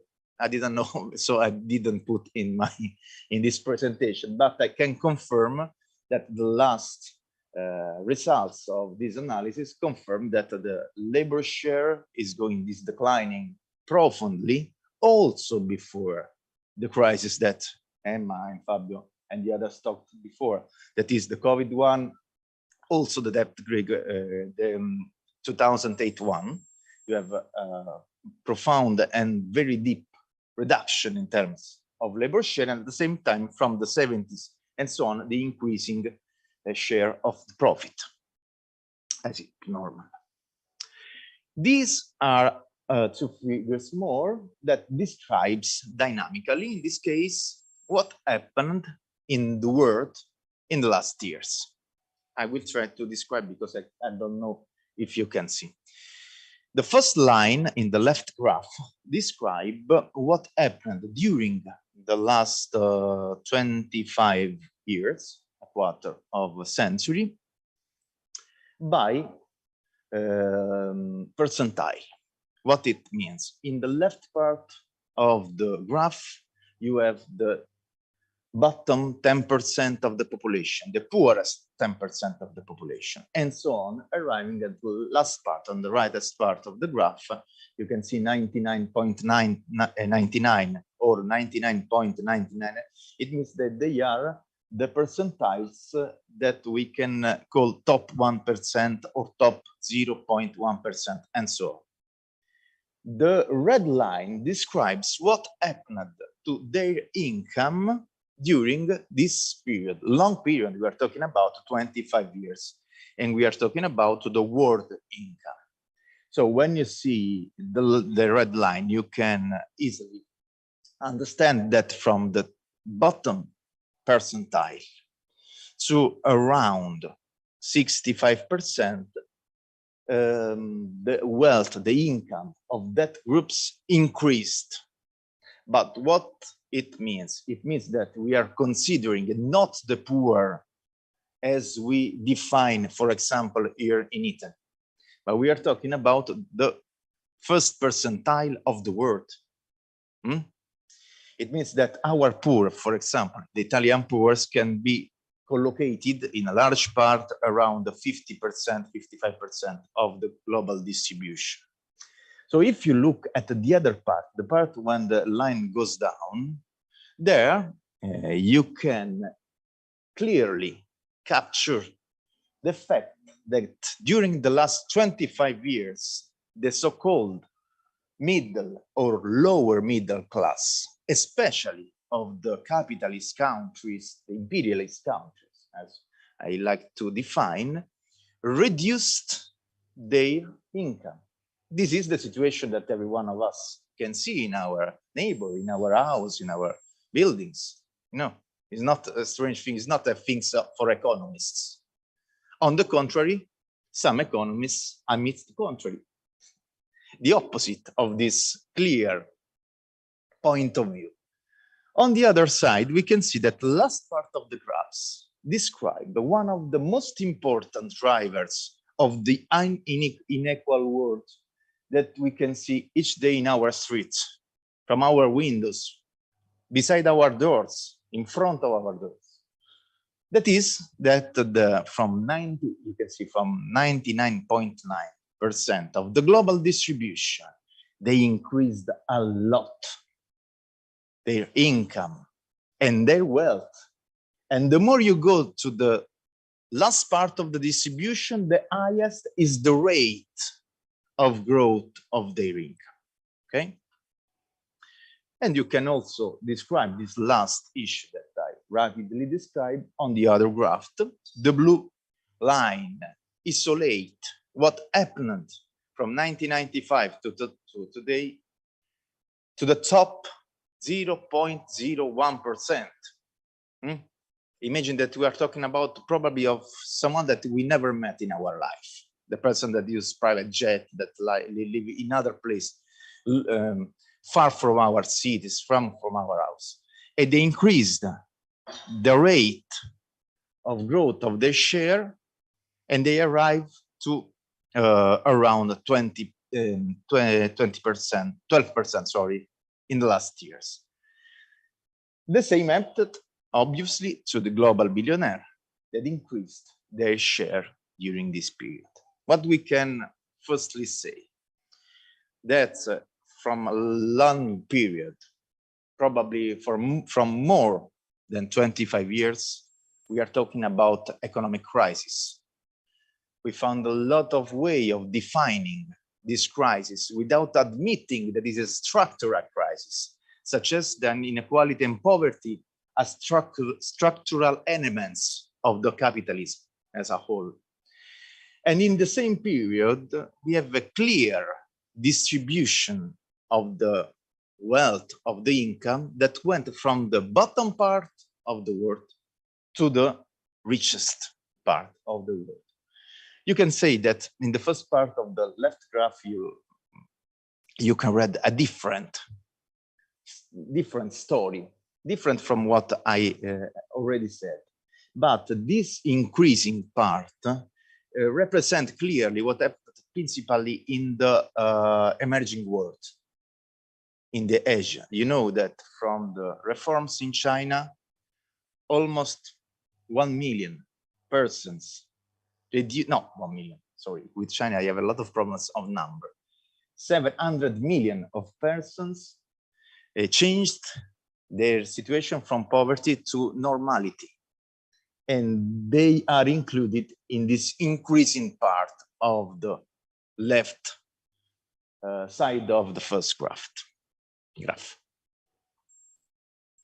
But, as I said to you before, there are a lot of economists that from a lot of, how long can I, that from a long period describe the global inequality in a dynamic way, very different. They affirm that in the last period, as you can see in the left graph, such as in the second graph I will describe rapidly, that in the last, principally from the decades of 70s to today, the global inequality reduced a lot, as you can see. This graph has been taken by a book, very interesting book by Branko Milanovic, is an economist of World Bank. The book is Capitalism Against Capitalism. And this is the trend, left graph, of the global inequality from 2 centuries ago to today. As you can see, as you see the last part, you can see that from 70s to today, from their calculation, emerges strangely, in a different, completely different way we feel the problem. We see that inequality reduced. This is the Gini index used to evaluate the inequality. The Gini index describes the inequality from 0 to 1, numerically speaking. And when the index goes up, it means that inequality is growing. When it goes down, the opposite. So it means that it says that from the 19th century to the 70 decades, you have an increasing inequality and then a rapid decrease. This is the thesis of the neoliberal. What they say? They say that after the collapse of the USSR, principally, you don't have any alternative. There is no alternative, you remember? And the capitalism is giving to anyone a lot of opportunities. The inequality is going down. We see another story. This is the strange thing. And you can see a reducing poverty, the other issue that I will talk to you rapidly. And so I took a part of the left graph and I put on the right graph, talking about global inequality. Another. If you see the blue line, practically reproduce the last part of the first line of the left graph, saying that from 1975 to today, the inequality reduced significantly. You can see that all the lines are going down. As Fabio said in the introduction, probably one of the reasons of this strange result can be individuated into the difference between the within country component and the between country component. Because when you evaluate the global inequality, you take all persons as one, okay? But there is a big difference because, as we said before, you have the emerging countries that increased their income clearly during this period.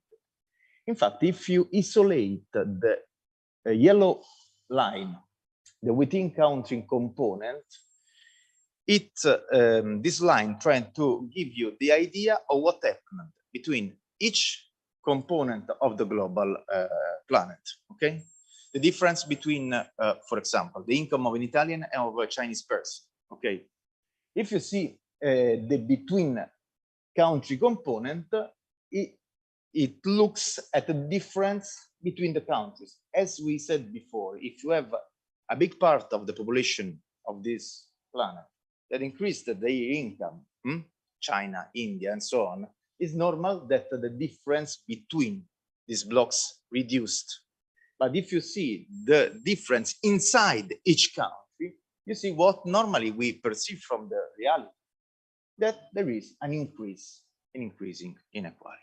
This is another point of splitting the results in what you say, between country component and within country component. This is our colleague, Tarp, who is the director of the wider University of Helsinki, that tried to give another explanation of the fact that I presented before, that after the 70s, you have a decline in inequality. It is a very a statistical point that I will explain rapidly. I do it with my students, so you can easily understand. And he tried to use an example. He say, imagine that you are in Vietnam in 1986, and you have only two persons. One that has an income of $1 and the other that has $10 as income. It's an unequal society, sure.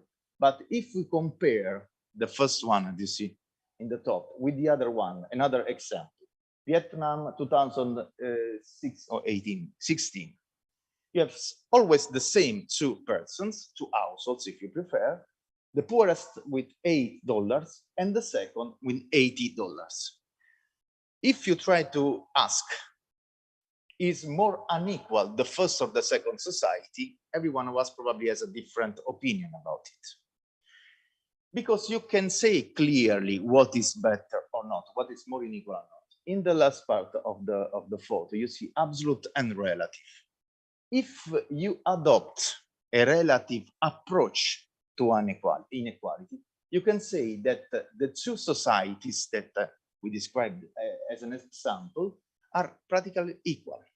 Why? Because the ratio between the income of the two households is equal. The richest has an income 10 times more than the poorest, okay?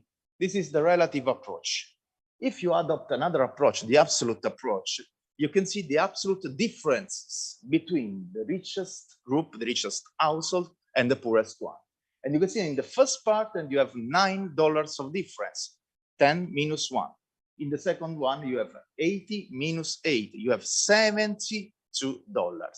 In other words, the absolute measures describe the real distances between the households, between the groups, between the countries, between the persons. Is what we say, what we see normally, what we perceive from the real society.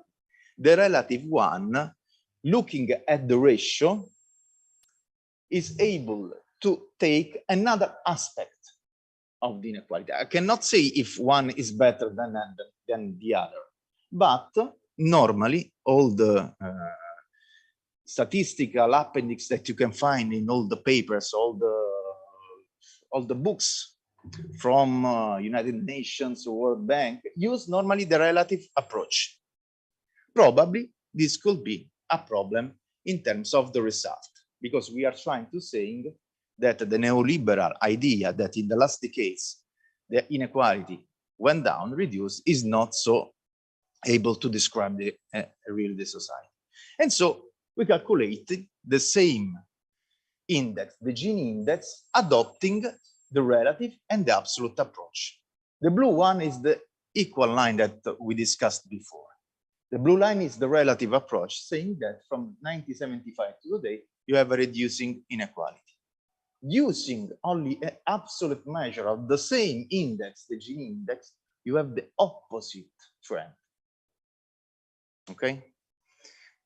This explains why adopting only one measure in order to describe an issue, multidisciplinary, complex, as the inequality is, that you remember, we have a number in order to describe all the word inequality, you know, is a very difficult thing.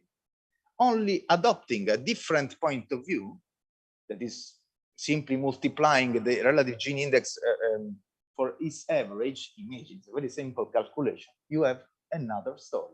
The story that probably we know better, that from 1975, the same period in which Emma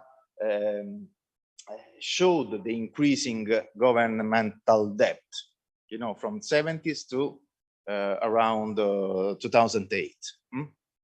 That, in my opinion, is another thing that I don't have to explain. It's a period of the big crisis.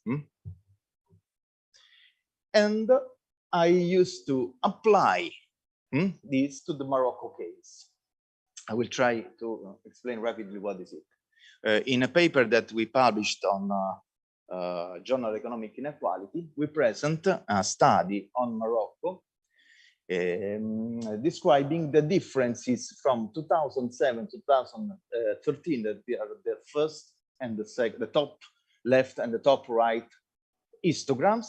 In the first one, if you see the third group, the Morocco one, you can see that when we asked the person to rate the current overall economic condition in Morocco 2003 or 2006, sorry, they say that it was good. Then you have 30% that say that was bad and 20% that was very bad. In the top left histogram, if you focus on Morocco, we see that in 10 years during around the Arab Springs and so on, or just before, we had a difference in terms of the share of the persons that evaluated as bad the condition of this family. If you see, if you compare the first and the second graph, you can see that the bar of the persons in Morocco reputing bad or very bad the situation of his family increased a lot. But if you see in the last one, in the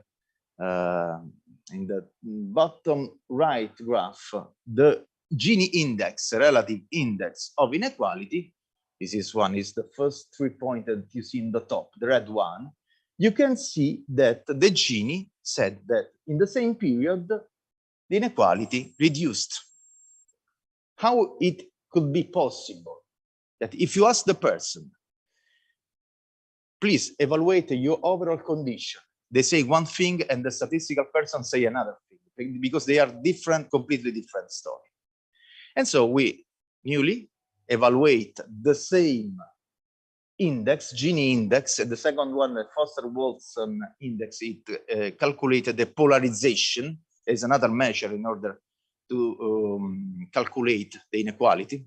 The inequality as a whole is the first part of this histogram. The second one is the concentration index. And if you use absolute measure, you obtain always the same result. You have an increasing inequality, an increasing polarization that is able to reflect better the economic perception of the person living the household of the economic actors. So concluding this part, probably the idea, the statistical figures that we find everywhere in the books, in the reports of World Bank, International Monetary Fund, the United Nations, is linked to the fact that the statistical use is not so able to catch what is happening in what happened in the last decades.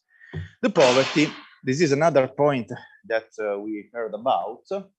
If you see in the top of this graph, of this slide, you can see a World Bank Group graph from POF-CalNet.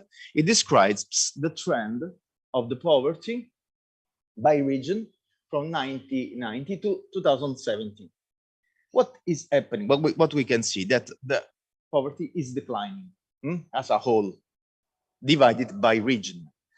But the fact that we divide by region is important because we can see that in the last part of the graph, we can see that this line is describe the poverty, the number of extreme poverty. We are talking about persons that gain low as an income lower than $1.90. Okay, it's not the definition of poor that we have here in Italy. Our poor house is another level, and we can see that the two facts that we can see clearly is that the green part reduced a lot, and the blue one is increasing, still increasing before the pandemic. The green one is the East Asia and Pacific. As we said before, we had a lot of persons from China, from India, more from China, that went away from a poverty condition. So we can say that the bulk of this reduction is due to what happened in China, or in India, or in Pakistan, you know. But we can see that in Africa country, the lowest part of sub-Saharan Africa, from 1992, the year before, 2 years before, sorry, the pandemic crisis, we have an increasing trend of this poverty.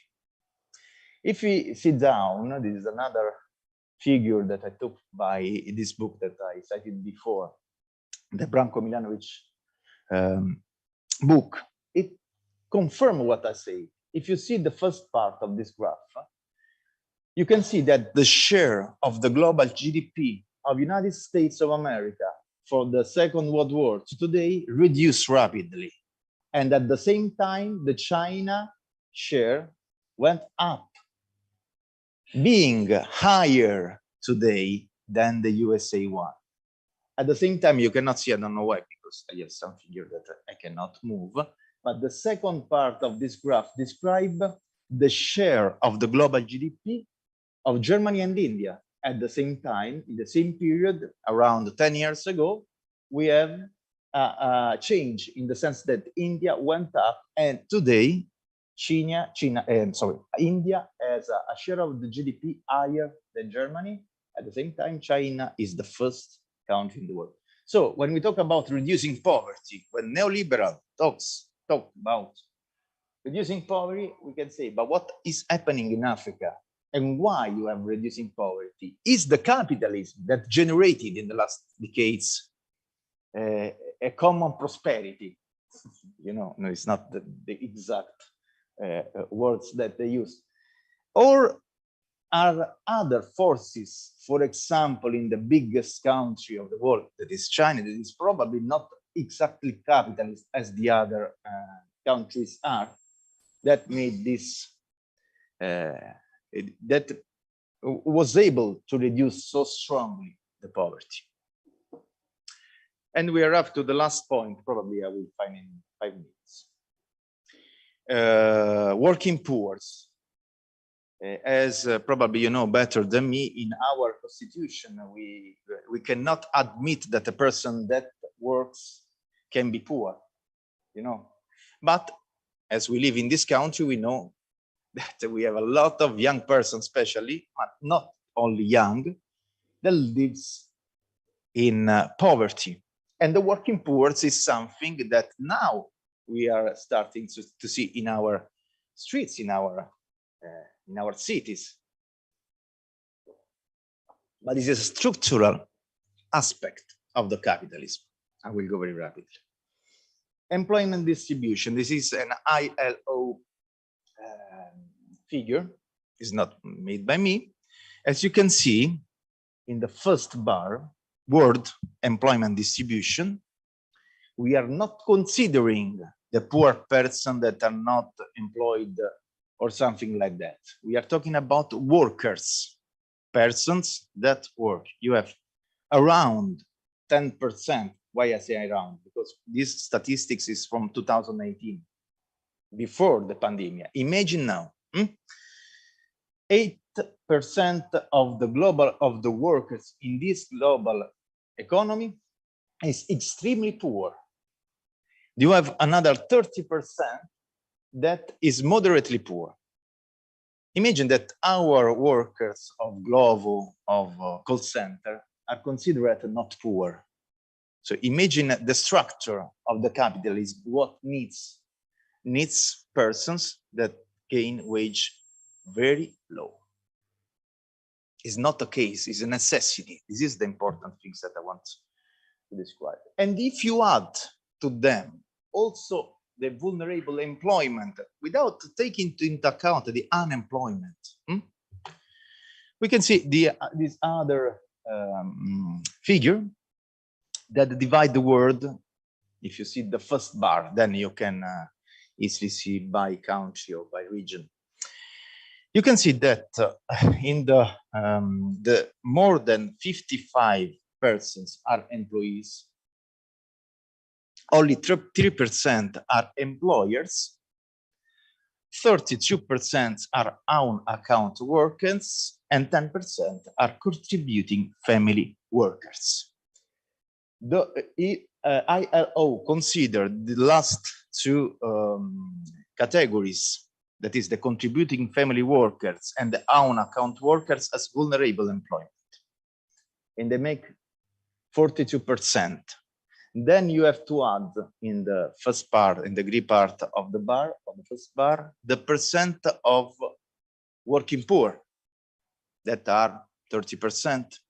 So you have the world before the pandemic crisis that was living, was producing all the stuff we have of the all the commodity, all the service that we have, using the work, principally the work of vulnerable employment and the working poor. This is the structure of modern capitalism. And this is the most important things in order to understand where we can find the link between the three issues that I promised to analyze in this speech. That is crisis, inequality, and poverty. Concluding the left part, I try to make a question to you, to all the persons. Are the inequities both preconditions and consequences of the capitalism development? And I try to analyze with Marx this kind of question, saying that what I present in terms of inequality is, you remember, income, wealth, and consumption. Then I passed on, and I try to explain something about poverty, and I finish on the structural elements of the capitalism. If you have working poor, if you have employment of that kind, vulnerable employment, and the world, the economic world, still continue to produce with this structure, the inequality will always increase, especially in a period in which you are in crisis, especially in a period in which the rate of growth of the GDP is the lowest of the last decades, probably of the history. And the other question that I want to discuss with you, can the rich get richer forever? This is the trickle-down effect that neoliberal used to describe how the poor can improve their conditions. We know what happened in the last year. We don't need the book to understand what happened in the last year. And then I finish with the other slide that promote my last book by me and Fabio Clementi of the University of Macerata, that has been published not more than 2 weeks ago by Will Edition. Thank you very much.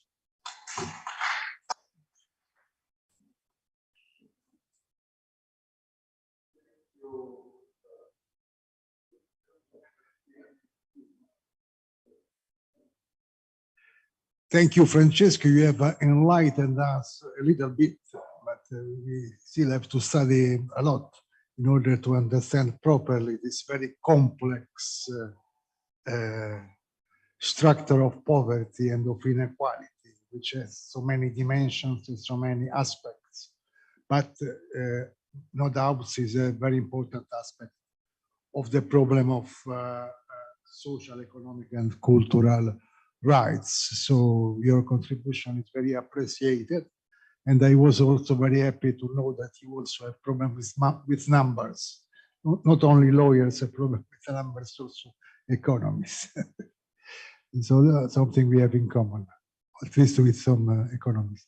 So I think now should intervene Eugenio Zaniboni, which is professor at the University of Foggia and also associated with our Institute of International Legal Study of the National Research Council, who will speak about the impact of corruption on the enjoyment of social rights. Corruption is a very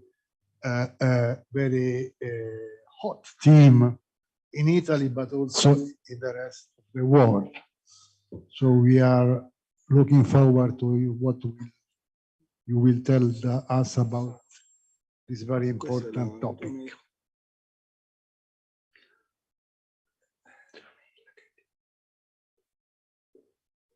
By the way, thank you to Ludovica, who provided coffee to many of us. Very important.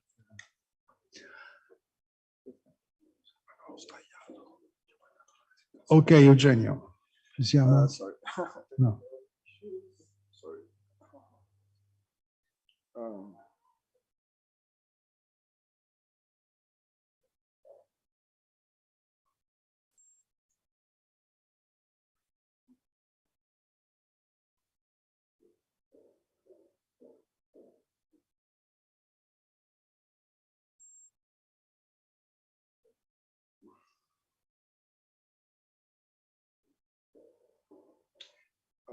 Ok.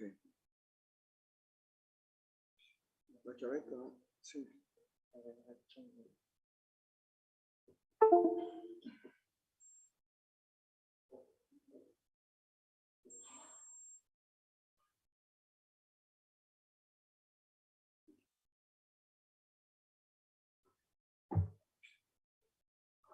Così.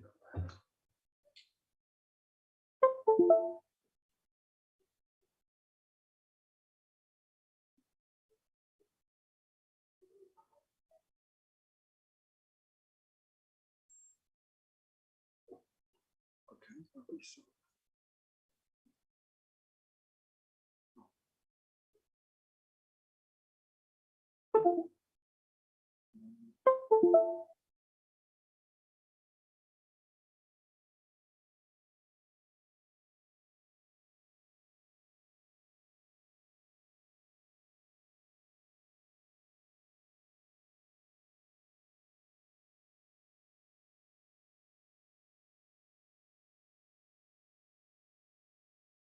Sorry,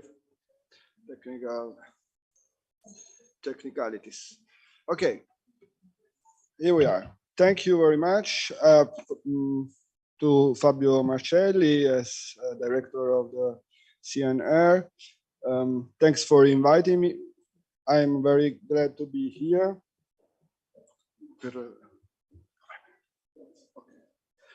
And I'm honored to participate to this such interesting program of research with so many distinguished colleagues and guests. I will try to give my contribution to this interesting topic of studies. So I was really impressed by the presentation and the speech of this morning. So let's see if I am able to give my contribution with my topic about the impact of corruption.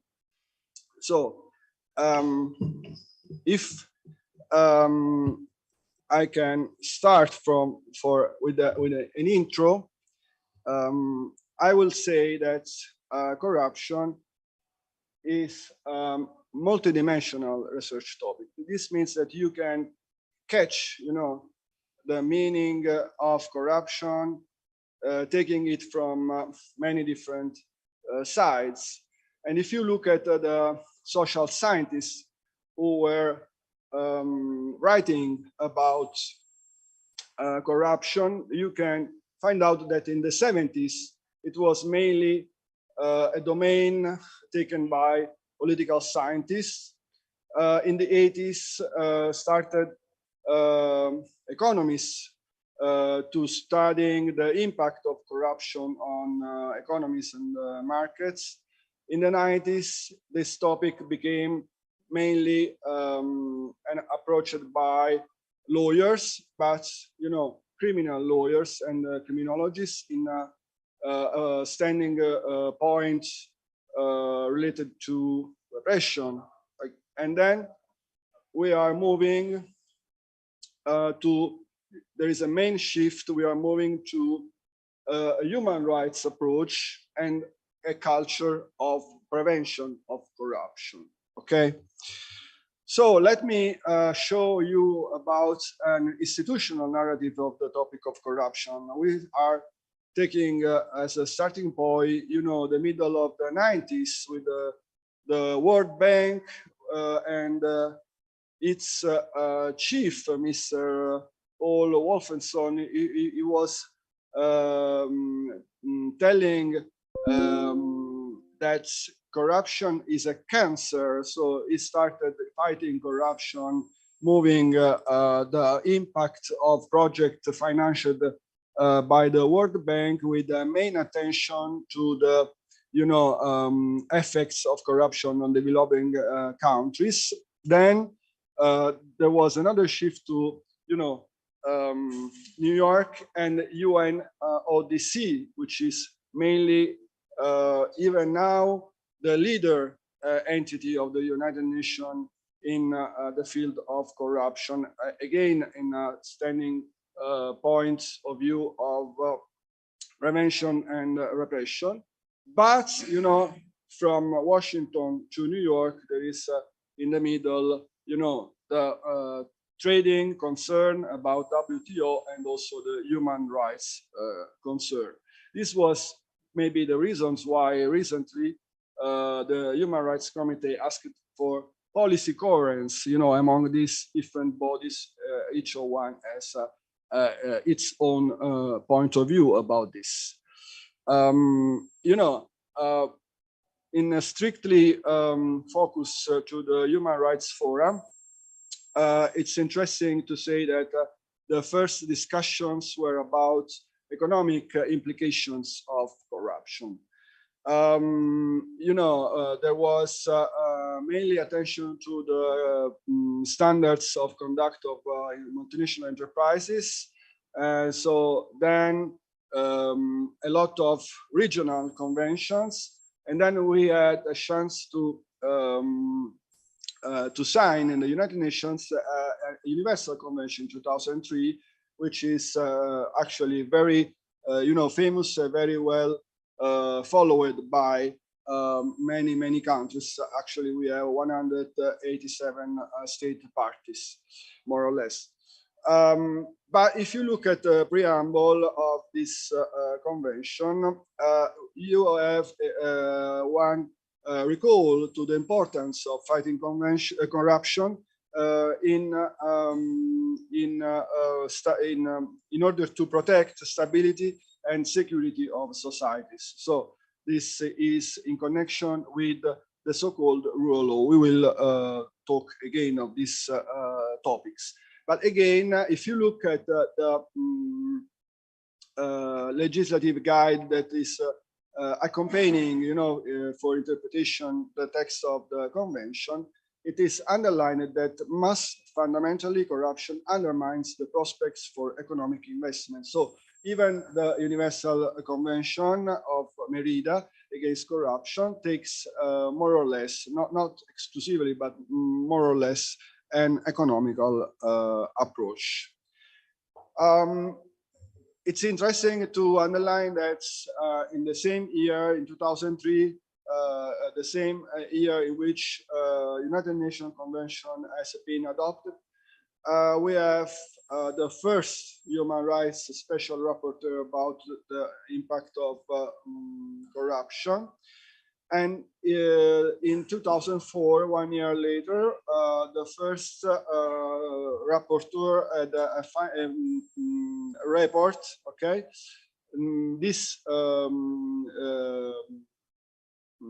This lady, Miss Bono, has not been appointed again, anyway, in 2019, just to say that there is an increasing interest of the Human Rights Council in problems connected to corruption. We have many other acts of soft law. I just took this one of 2019 about the increasing awareness of international community of the detrimental impact of corruption on human rights. But I just quote this because it's one of the more recent, but there are a lot of acts of soft law in which they are stressing the importance to fight corruption with this point of view of promote human rights. I have to say that, you know, there are some international, there are some states which are, you know, so strong to, you know, give a kind of the leadership in legal and cultural, you know, topics, such as, of course, the United States. So in 1977, United States, essentially for internal reasons, as the Watergate, the Lockheed scandal, they decided to be, you know, in a way, champions of the fight to corruption in an international arena. So they approved this bill, very well known. We are calling it FCPA. In order to strengthen competition, fair competition among enterprises, and in this way strengthen the stability and predictability of the international market, which was very useful for the US enterprises. So they had at that time they had they were strong enough to shape the, you know, the system, the international system, approving this bill with so many extraterritorial effects. Why I am, you know, I am underlining these aspects, because we find more or less the same approach more recently in the Obama administration and the Biden administration. Okay. I skip, you know, 100% the Trump administration because, you know, for the good of a secondness, you know, we have to honor even the thieves as honor.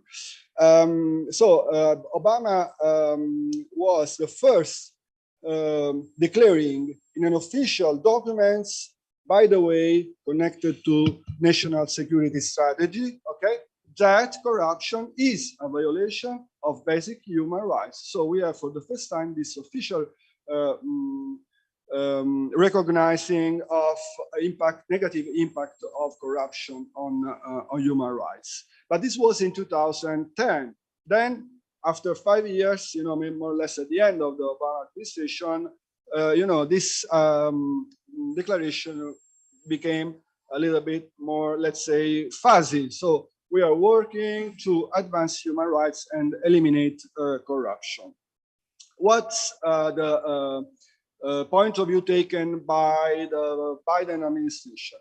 So in December 2021, Biden said, okay, this problem of corruption is at the core of domestic and foreign policy priority. So it's our priority and it's a national security interest. So more or less, it's you know, the same approach taken by Obama. But if you look at the national strategy concept issued just 5 days ago, the problem of corruption is even repeated in many ways. And of course, even this one of protecting human rights, fighting corruption. But okay, there's an interesting to say that Mr. Biden likes to fight corruption because he looks at corruption as a kind of way of interference in internal issues, so which is US democracy and also institutional democracy abroad. If you look at what's going on the other side of the ocean, which means in Europe, even the same, more or less the same approach is taken by the Ursula speech in September.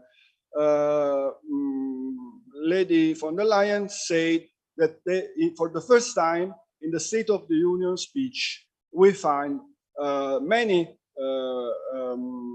mentions of the problem of corruption. Why this?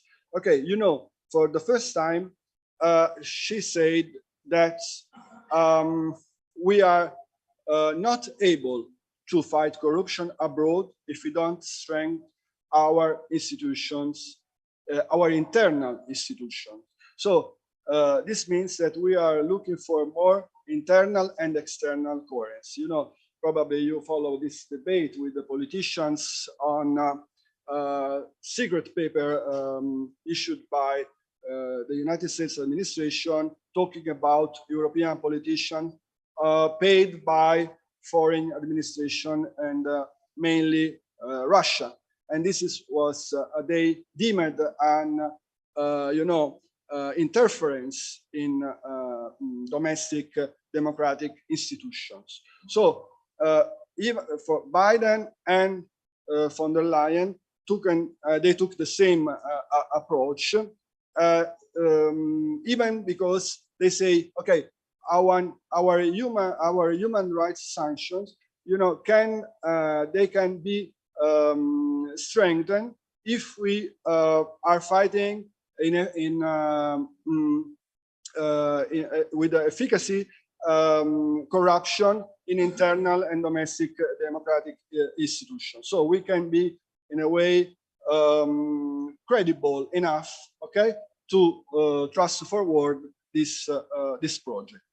But if you look at European parliaments, they issued a very interesting recommendation in February, last February, with a very clear pattern of human rights-based approach. So this link between corruption and human rights is very clearly stated, and you know, it's a strong commitment of European institutions to go on with the strengthening rights, democracy, and the rule of law. Again, the rule of law we are talking about.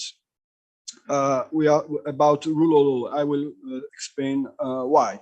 So, Section 3: strengths and weakness of the problem of fighting corruption in relationship with human rights. Ursula von der Leyen said, okay, we have to establish, at least at European level, a universal, an accepted definition of corruption. Okay, nowadays we don't have an accepted definition of corruption. Even in the 2003 Convention of Merida, the United Nations Convention, there are many, invitation to states to criminalize some behaviors. Okay, but every behavior takes only one part of the whole corruption word, which means, for example, bribery, embezzlement, so different meaning of the same concept. And there are even many behaviors which are not strictly forbidden in legal terms, but also they are included in the corruption.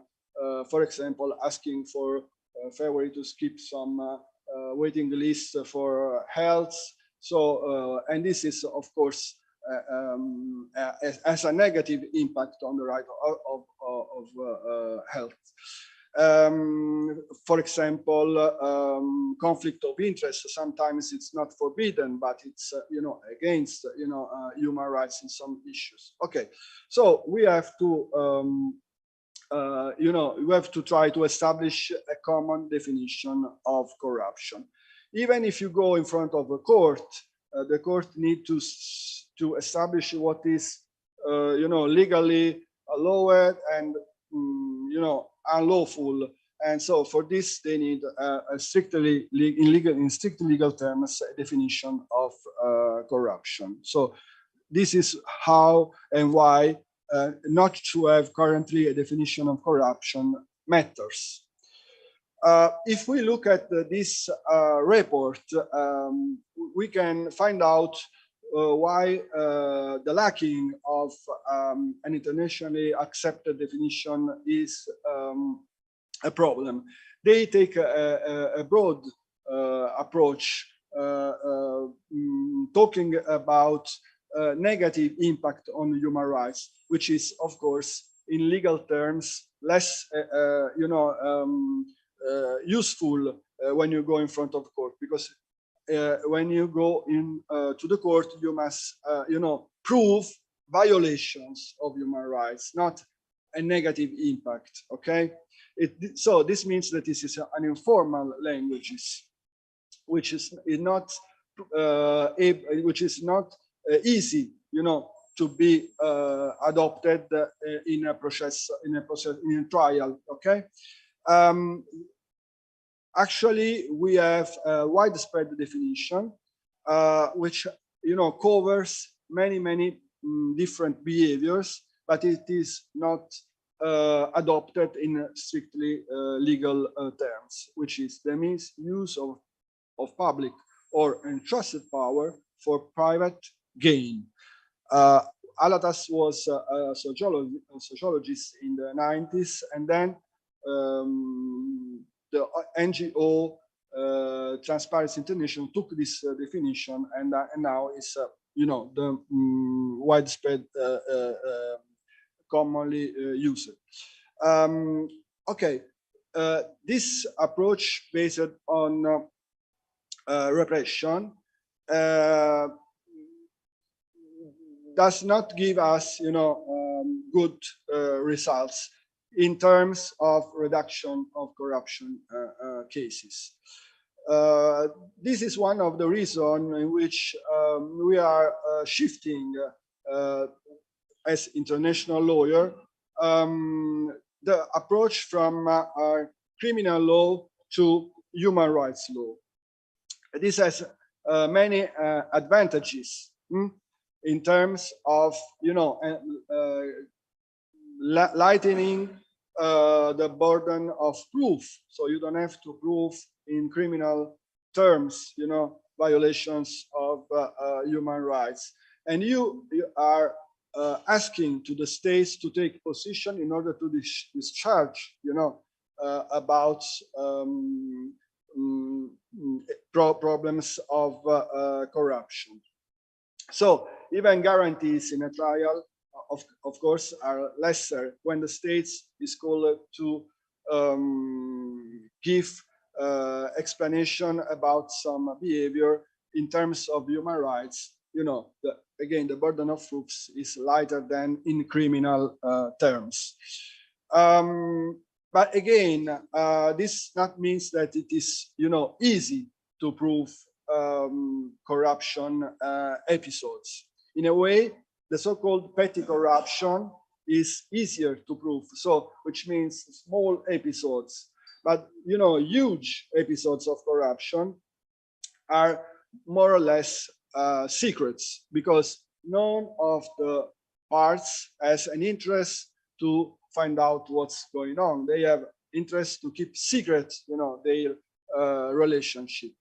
In other cases, they say, okay, who is the victim of this corruption? So it's even not easy to find out who is really damaged in legal terms from this kind of criminal behavior or human rights violations. For these reasons, it is interesting to recall a very well-known case. And then a Nigerian NGO brought this case to the African Court of Human Rights. This is the Serap case of 2010. They say, okay, they were found coming from abroad in order to help scholars in Nigerian, and so the right to education. Okay, huge quantity of funds. They were misused by public officers in Nigeria. There was a widespread corruption. None of these funds really went to the scholars. Okay, and they were able not to prove what they said. Only they were basing their challenge and their alleged violations on the basis of reports made by NGOs and human rights organizations. So the court, in principle, said that it was, able to at least examine this case. But at the end of the day, they could not reach a solution against Nigeria administration, because they say that NGOs were failing to prove, and even this was a kind of matters in charge of criminal courts. The African Court of Human Rights say there is no rule in our statute which gives us the power to decide on matters of corruption. If you are not able to make this connection with the violations of human rights, in this case, social rights like the right to education, we have to dismiss the case. So this means that this connection is very hard to prove. But at the end of the day, if we look at this, later in 2016, there was a position taken by the committee which is in charge to give an interpretation of the Convention on the Right of the Child. And they were very clear to say that this mismanagement of public resources represents a failure by the states to comply with the obligation to use the maximum of available resources. And this is in a special way when these resources were allocated in order to reach targets about rights of education. And so they took this clear position against corruption, which is a model that we can follow. So turning to the strictly legal terms, we can give some examples when you can, reach this threshold to prove a violation of human rights because of corruption cases. The first is when are even anti-corruption measures that are violating human rights. And this is what we are currently watching, for example, in Myanmar. We see Aung San Suu Kyi, which was some years ago able to get even the Nobel Prize for Peace, okay, in Myanmar. Now she is they brought her to jail with some charges of corruption, okay. And the same story is in Russia. Another champion of human rights like Navalny, as political oppositor to the government, is actually in jail because of charges of corruption.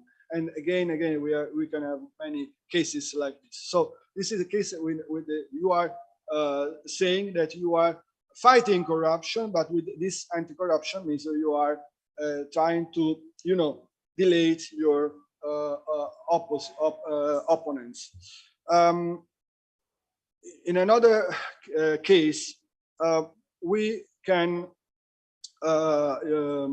refer to the state's obligation to respect, protect, or fulfill the rights, okay, because of which is a violation because of corruption. And this is a case that we can find with some, very simple examples.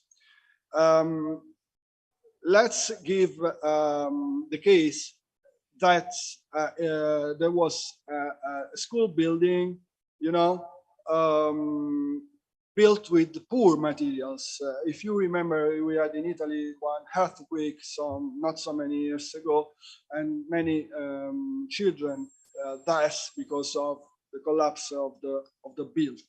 Okay, so there was a lot of investigation and inquiries about this. But from our point of view, in this case, it's even difficult to establish this connection because, okay, because of corruption, they took money and they realized a building with poor materials, not in legal terms, with materials, of poor quality. And so because of the earthquake, there was the breakdown of the building. So there is something more in order to declare this connection between corruption and the collapse of the building. With this element of the chain is the earthquake. Okay, so this is an extra element, and the chain is not so strict in legal terms. Okay, so in this case, without the earthquake, it was difficult to establish this accountability for corruption. A second example, which is maybe more clear because the chain of responsibility is more strict, it is when, for example, the supervisor of a public lab in charge of examination of the quality of water takes money in order not to declare that water toxic. So in this case, there is currently a responsibility, and this public supervisor can be accountable. Okay, and this is also a violation of human rights because it is affecting the right to health and the right to water of the population. Okay, if it is not clear, I can go back with these issues. Okay, so the problem of the right to health bring us to talk about negative effects of the pandemic on the right to health, which is currently still an issue, in progress in a way, because we have a lot of inquiries, even in Italy, that are born because of the emergency power which the states used during the pandemic, given the floor to a lot of intermediation in business in order to try to furnish the supplies and the device in a very fast way without checks and controls, which are typical of the public administration, but they are slowing, these furnitures. So because of the, urgent needing of this device and stuff, there were a floor for a lot of episodes of corruption. Even for example, about the vax, to take the list, for example, the people who has influence and many people could have a chance to get the vaccine before other people without respecting public lists, and so on and so on. So this problem of COVID was really affecting the right to health, but not for the whole population, but in a special way for the most vulnerable persons. So in this case, we can ask ourselves if we can, try to go in front of the committee which is in charge to manage the respect of highest attainable standards of health of the international covenant. Okay, I'm going to rush. Maybe I'm a little bit slow with my with my slides. Okay, at the end of the day, so we are talking about integrity of public administration, which is a problem of rule of law. I said this many times.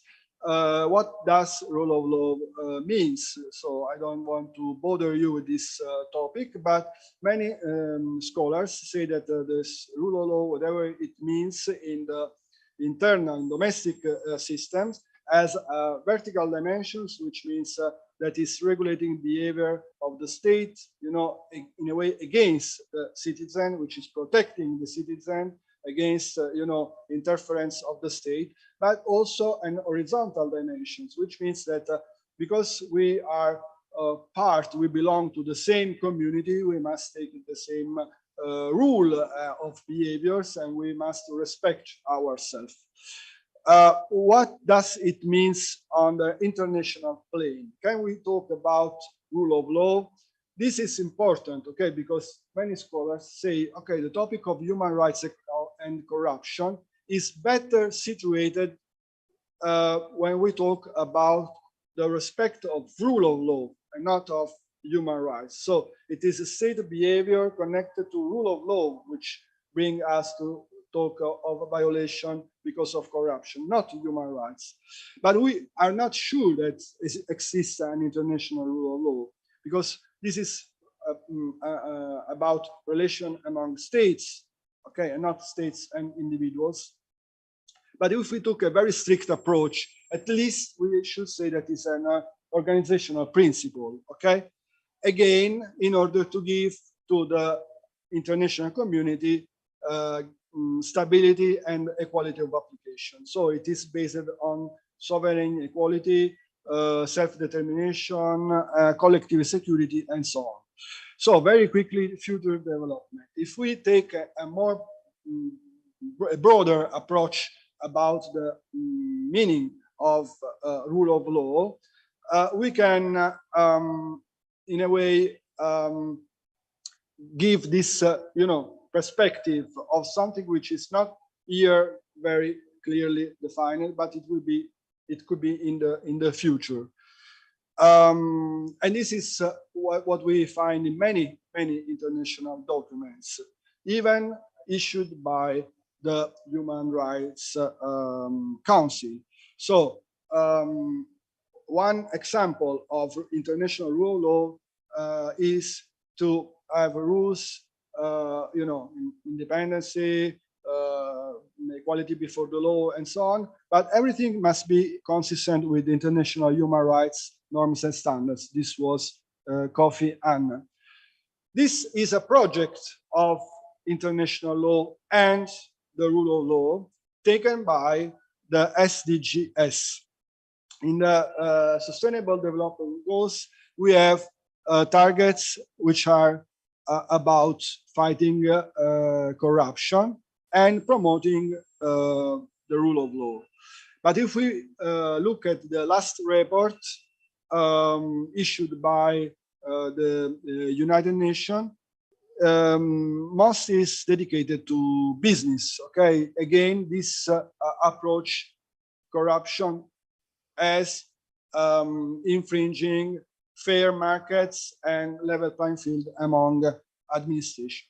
So let's turn to another project, which is the so-called good governance, which is including the good governance, which is including the rule of law. And so in this way, the rule of law is including the fight to corruption. This is a kind of Matryoshka wood. So good governance, rule of law, fight to corruption. How long is the shopping list? We don't know. Many people is criticizing this good governance because they say at the end of the day it's only a project of liberal states to impose, you know, their cultural projects in other country, on other country. Another perspective, I'm going very quickly. This is very interesting when you go in front of a court with a litigation which has a strategic meaning, so which is used to be adopted even in other courts, and you know, in order to try to get some kind of decision in political terms, which with the political meanings. Okay, but this is also a problem in the states in which the judicial and the criminal authority or civil authority is connected with the governments. So it's not independent one. Another very interesting perspective is given by the so-called Stolen Asset Project, which is connected to the United Nations Convention. And the principle is very simple one. So stolen asset and asset that chief of states, governments are bringing in other country, okay, are stolen that are belongs to the population, okay, original population, local population. And so the international community must collaborate to give this stolen asset back to the population that have been that have been stolen. Sorry. So this is the asset recovery. Conclusion. This problem of anti-corruption, as I underlined many times, was born for exigencies of market efficiency. So this shift to human rights is a new one, but has advantages and some disadvantages. Okay, it's a kind of work in progress. At the end of the day, we can now say that corruption in human rights is a kind of aggravating factor. So it can give some, an aggravation of the situation, which has to be established in other ways, not with corruption and human rights. So prevention is the most important tool that we have, and that means a cultural prevention. But which kind of culture? Probably we have to follow the way indicated by, again, the Human Rights Committee, which tells us the prevention is to address the needs of people in vulnerable situations, victims of corruption. So thank you.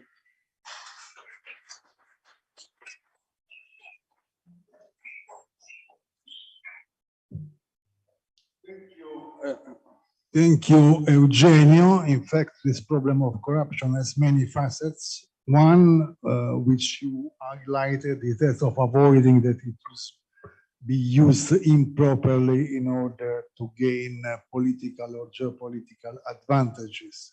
Another issue is very important is how to avoid the corruption. And I will say,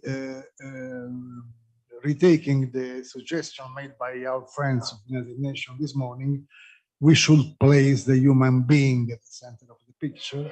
And that means that corruption can be prevented exerting a power of control from below. This could be a way, not only judges to fight corruption, but also the organized society should take into consideration this need as it has been made in some situation.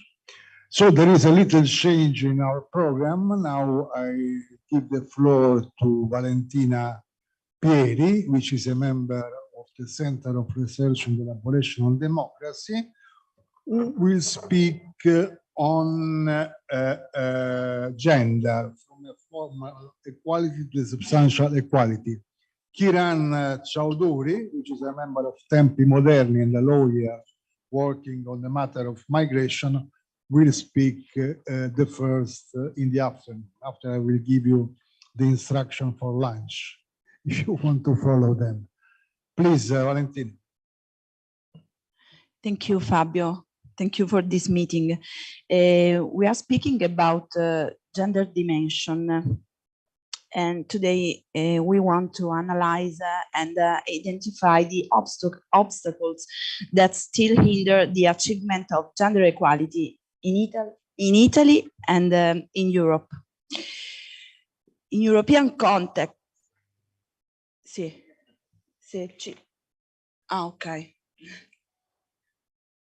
Grazie. Sì. Le ho mandate via mail.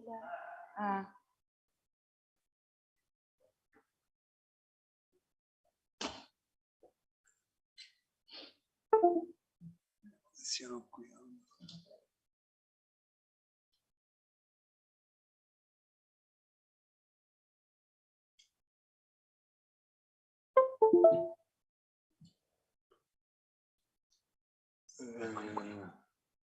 Sì. Ok. Per andare avanti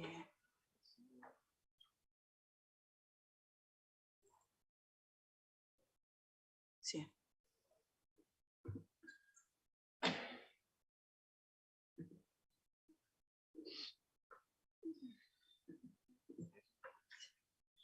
Con avanti.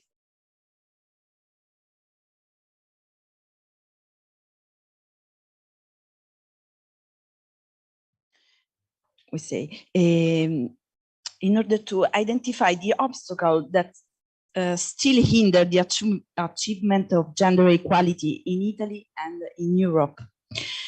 In European context in which parity in secondary education is almost complete, women are 30% less likely to enter the world of work and often find themselves at the lower levels of the economy ladder.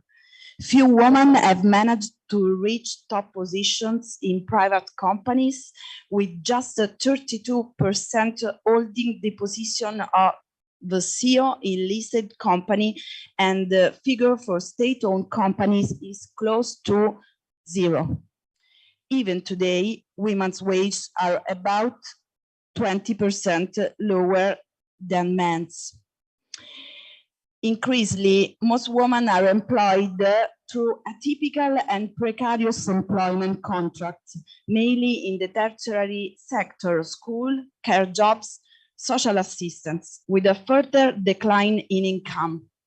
The woman is still considered in the collective imagination to be the keeper of the home and is a recurring victim of harassment and sexual violence, both in the family and in the workplace.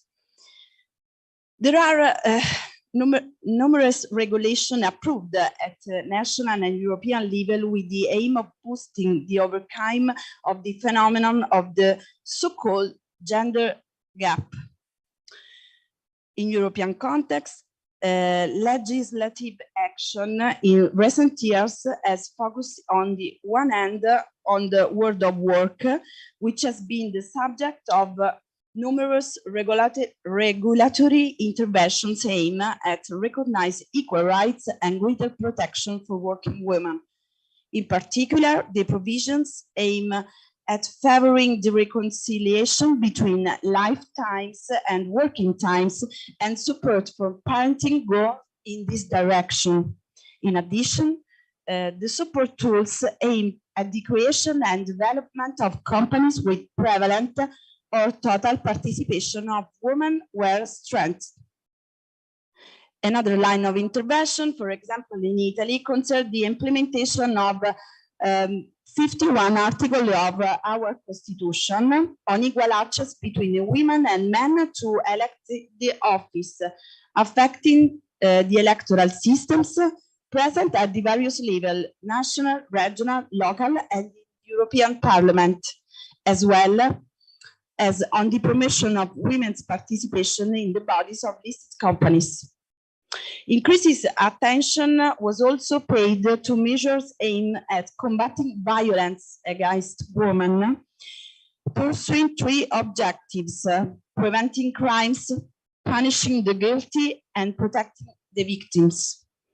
The centrality of issues relating to overcoming gender inequality is also reaffirmed in the National Recovery and Resilience Plan to relaunch national development following the pandemic. In fact, the plan identifies gender equality as one of the 3 transversal priorities pursued in all the missions that make up the plan. The entire plan will also have to be evaluated from a gender mainstream perspective.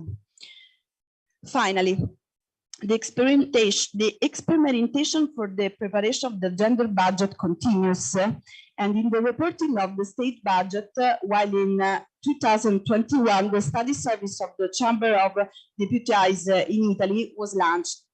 Again, on an experimental basis, the analysis of the impact of gender as an element to be evaluated with regard to legislative proposals of Parliament initiative. The legislative review process, both at national and European level, reveal that on the formal level, gender equality is fundamentally achieved. Yet, in fact, we are far from achieving some substantial equality between men and women. And the question is why? Which are the obstacles? No member state of European Union today has achieved full gender equality today, and progress is slow. It's inevitable to think that there are less obvious obstacles than the laws, but more persistent, which continue to limit the freedom and equality of women, and which prevent on the internal side the development of women as a person, and on the other, effective participation of the same in the political, economic, cultural, and social construction of the country. First of all,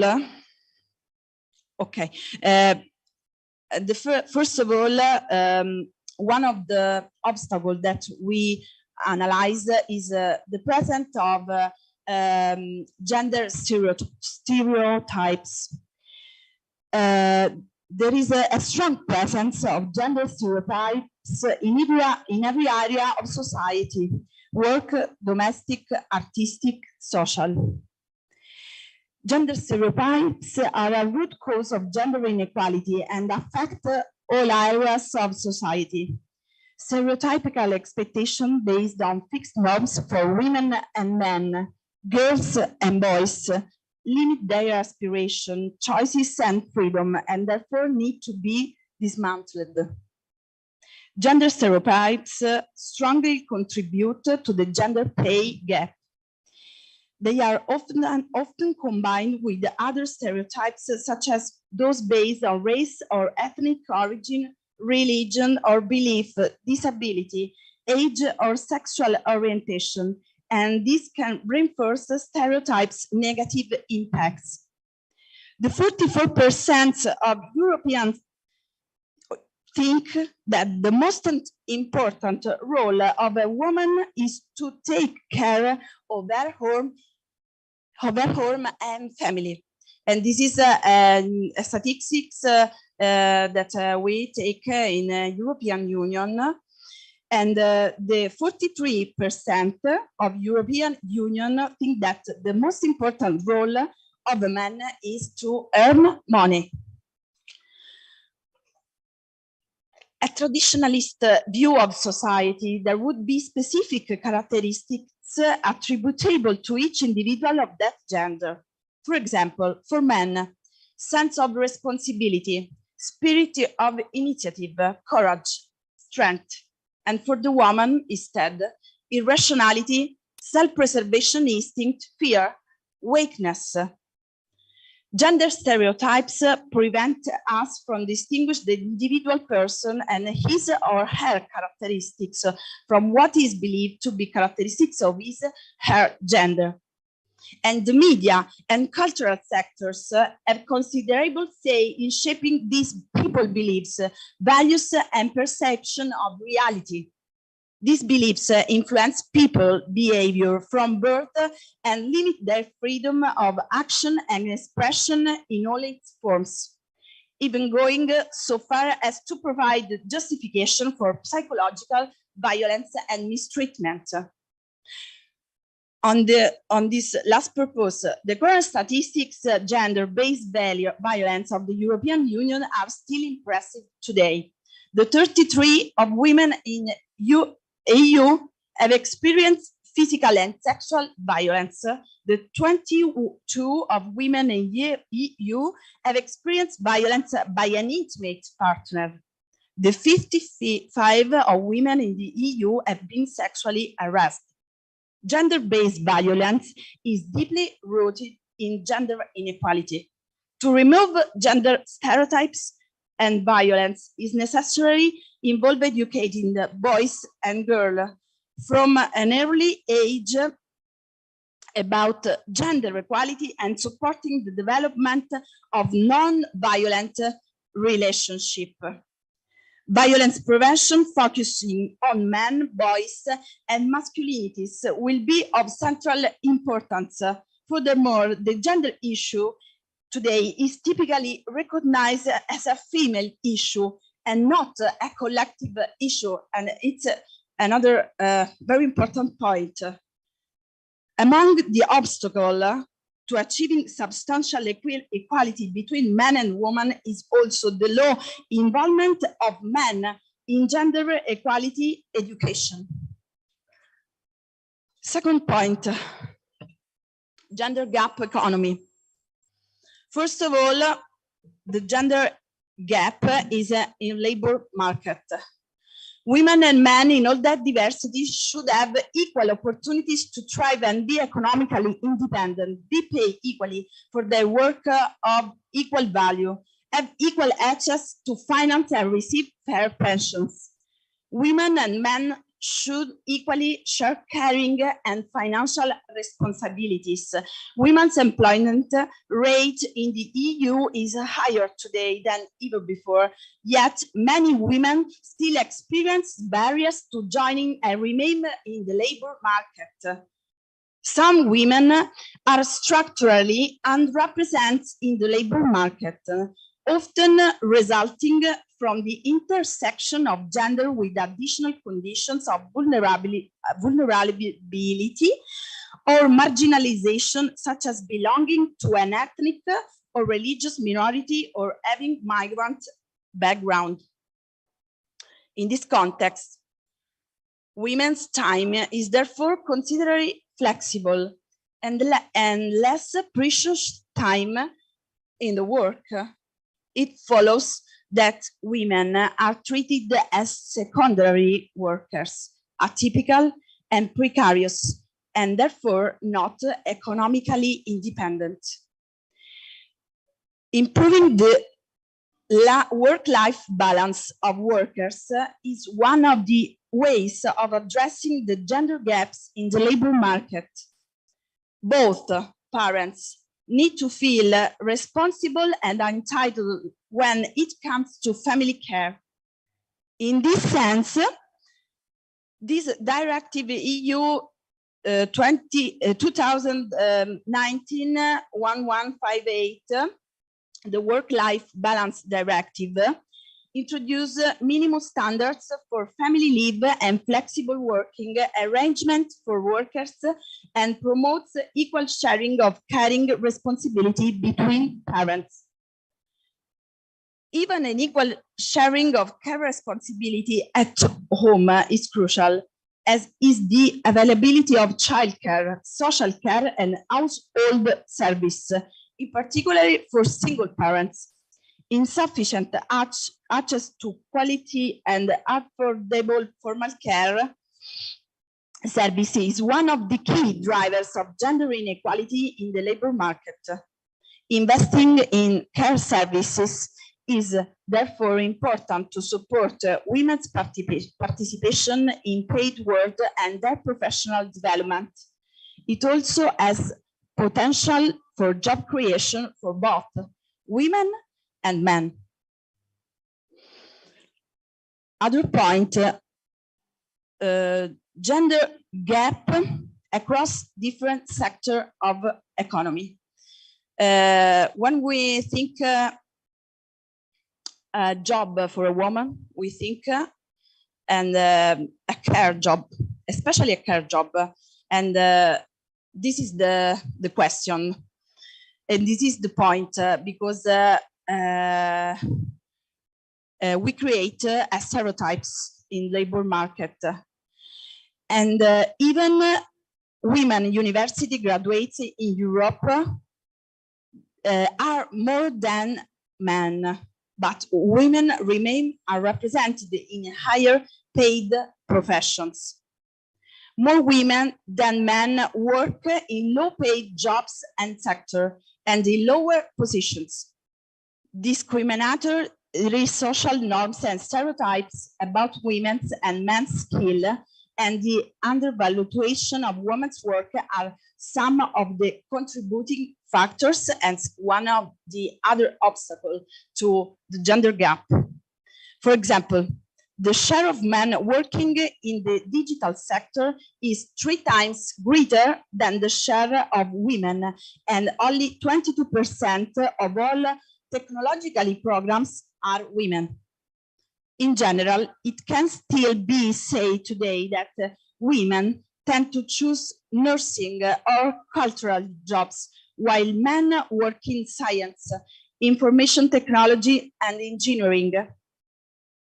Today, women are encouraged to undertake careers considered masculine in science, information technology, engineering, but why no similar invitation is given to a man to undertake typically female careers? On a collective level, the widespread message is that men's jobs are worth more than women's ones, with the consequent disvalue on the part of the market regarding the jobs considered typically female. With respect to this aspect, to overcome this obstacle, it is necessary to orient people and boys and girls towards awareness path with respect to their specific characteristics and not to the role model they belong to. Okay. So we are here to speak about dimension gender, and we think that communities, countries, companies should be led by both women and men in all their diversity. There are still far too few women today in leading positions, be it in politics, government agencies, at the highest courts, or on companies' boards. That is the case even if gender parity exists at the lower levels, but not at the high levels. If top positions are held exclusively by men for a long time, and this shapes the recruitment pattern for successors, sometimes only due to the unconscious bias.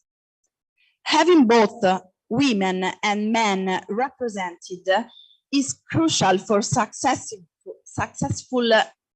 leadership. Inclusive and diverse leadership is needed to solve the complex challenges that decision makers face today. More inclusion and more diversity is essential to bring forward new ideas and innovative approaches that better serve a dynamic and flourish EU society. Allowing citizens from all backgrounds to meaningfully participate in a society is a necessary precondition for a well-functioning democracy and leads to more effective policy making. In this sense, from a broader perspective, gender equality should be thought of as a collective and crucial issue that has the ultimate goal of building a fairer society that concerns everyone and not an issue that concerns women. Only society in which we can intersect in every sphere, family, work, political, economic, artistic, in which feminine and masculine are in a dialectical balance, respecting difference, which interprets the difference as an enrichment and not a sense of inferiority or superiority, in which a feminine vision of reality exists and is recognized that does not contrast with the masculine one, but with the masculine, sorry, but intersects equally in order to develop and produce a more equitable and supportive society, can be considered a fairer society. And in conclusion, we want to think that this is the direction and the lighthouse which we should navigate. Thank you. Thank you. Thank you, Valentina. You placed very rightfully your accent on the issue of the model gender model, which is in fact very important not only in integralist society, like fundamentalist society, like for instance Iran in these days, but also in Western countries and in other countries as well. But of course, the matter is very complex, and we could speak for days and days of it. But now it's a time to have a pause after so an intense morning. It's four very dense interventions. And we have now 1 hour and 2 hours and a half of time until 15 to have this pause. And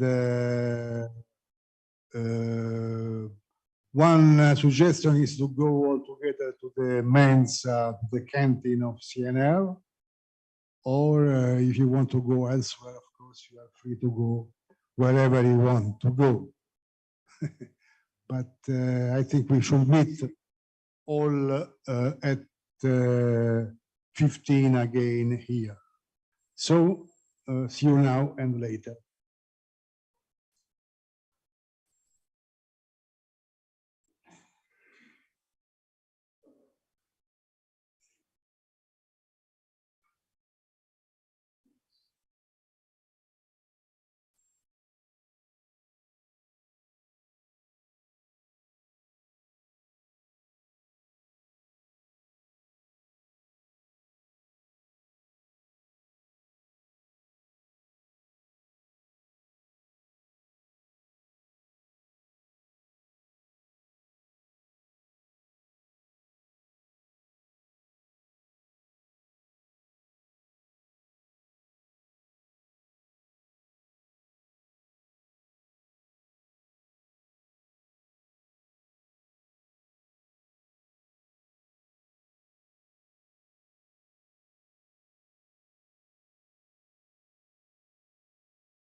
Be dedicated, as I said before, to some specific aspects of economic, social, and cultural rights. We'll have Kiran Chowdhury, who is a lawyer working specifically on the issues of migration, on the rights of migrants, which is representing the association Tempi Moderni, of course, Tempi Moderni. Then we'll have Cesare Ottolini, which is intervening online about the issues of housing, the right to housing. Then we'll have Fuada Odi on the issue of health. And finally, Laura Mazza on some problem of the Mediterranean area, especially in terms of democracy. So I give the floor to Kiran Chowdhury on the rights of migrants. The title of speech will be, the title of our speech will be assessing the labor market, how Italian laws on immigration and asylum foster labor exploitation. Please, Kiran.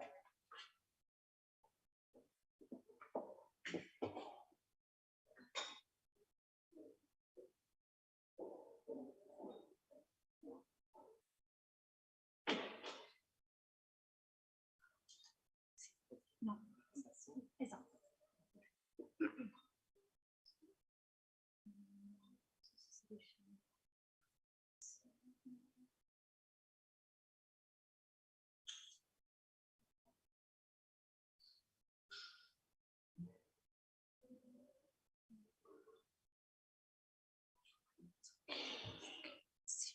esatto. Okay, so good afternoon, everyone. Thank you, Fabio. Thank you for having me here. Thank you to the speakers who came before me. I think the topics that were touched upon are actually often overlooked when you come to migration. And they actually have a huge impact on why people could choose to leave their own countries. Because we're talking about the Mediterranean, I guess we just cannot neglect the issue of migration. And at the same time, I'm here today speaking on behalf of Tempi Moderni. As it has been said, Tempi Moderni, I'm not sure if you're familiar with it, but it works with labor exploitation. It started with Indian communities in southern Malaysia area, and then it just moved on to all the connections between migrants and labor. So I will be focusing on what are the barriers and the obstacles that we find in law in accessing the labor market for especially for migrants, considering how important it is for migrants to have a specific income. So I'll start from a very basic concept, but I think this is useful to understand. We'll start from the idea that for sure, all asylum seekers are migrants, but not all migrants are asylum seekers. Especially in Italy, the discourse on migration is often linked to asylum seekers, and the two concepts are confused. But the legal framework that migrants and asylum seekers are subjected to is different, and so does the access to the labor market. For a long time, when we talk about the Mediterranean and we talk about migration in Italy, the route is the central Mediterranean route, so the one that goes from Northern Africa to Italy. And for a long time, this route is the one that has been used by what we called, or has been called, forced migrants. So mostly asylum seekers who used to be called forced migrants for the simple reason that they were compelled to leave their countries, either for an individual form of persecution or because of a systematic violence going on in their countries, so they couldn't stay where they were. This has been changing recently and noticed because in 2022, the top nationalities of migrants crossing the Mediterranean have been Tunisians, Egyptians, and Bangladeshis. So apparently, migrants that don't come from countries that have a form of violation or widespread systematic conflict, and that, again, for some old categories of systematization of migration, they would have been called voluntary migrants. So those who were looking to change their lives, but not mostly related to social, economic, and cultural reasons rather than civil and political reasons. Now, I will just touch on this. Analysts have started right now very timidly to consider that the rise in North African migration this year is probably linked to the Ukrainian war, because we are talking about countries who have been relying hugely on the supply of wheat, which we know has been affected hugely by the conflict. So as we see throughout the time, this dichotomy of forced and voluntary migration has been changed, and it's now considered outdated. This is because push and pull factors of migrations are not so clear-cut anymore. Now, we are talking, for example, we said that people coming from the North Africa region, which would have been considered voluntary migrants, are now migrating for a conflict in another country, but still is a conflict. So it's very hard now to actually distinguish the categorization according to this old parameters that we had. This has been actually part of an evolution in Italian law and in EU law as well. So for a long time, we had a category of migration based on traditional refugee law and international and subsidiary protection. So what was considered by international Geneva Conventions and European law on migration, based on the lack of civil and political rights, so individual persecution again, and widespread conflict or threats. Whereas the Italian law has been slowly on the push, from the push of the case law actually, started to recognize different categories of vulnerability based on the protection of fundamental rights. So now, for example, whoever has been suffering, even throughout their journey, so not necessarily in their own country, from a violation of a fundamental right, which could be even held, is entitled to what in Italian now is called protezione speciale, special protection, which is a specific residency permit we have in Italy. So for example, if we have to go back to the fact that we are deconstructing these two categories, those who have gone through Libya, for example, for the simple reason of going to Libya, regardless the situation they had in their own countries, and because the Libya now forces most of the migrations two forms of ill detention, mistreatment, and traumas, psychological traumas, and therefore affects health, these individuals now have the right, according to Italian law, to special protection. So we see that the categories have been evolving, I would say fortunately, and have gone beyond the traditional definition of migration. Now, if you have to think about, we said about the Central Mediterranean route, migrants who are crossing the Central Mediterranean route are either asylum seekers, or we can call them other forms of migration. So individuals who decide to come to Italy to find something else and do not want to apply for asylum. What we'll see, what we'll try to explain you through this speech is the fact that work and accessing work doesn't really give an alternative to legalize those who are irregular from the very beginning. And even those who are regular, who enter the country in a legal way, find huge barriers to actually get to self-determination. So going back to taking a group of people crossing the Mediterranean, now for those who are asylum seekers, they will be legalized from the moment they ask for asylum. But those who are irregular, so undocumented, and they get in undocumented, the fact of finding work doesn't give them an alternative, because the only way of accessing work in a legal way is applying from abroad. So the fact of entering the country without papers and working doesn't really give them an alternative. If we talk about asylum seekers, we have a formal situation where by law, they're entitled to work after 60 days from when they file their asylum request.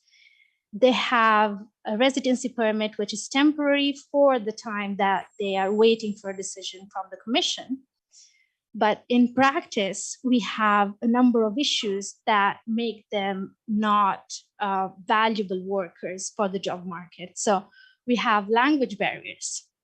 We have complications in obtaining certifications, which are needed for most of the even basic tasks.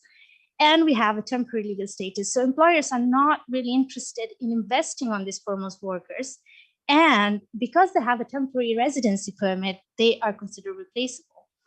So whereas for the other part of migrants that are not asylum seekers, as I said, work doesn't make them regular.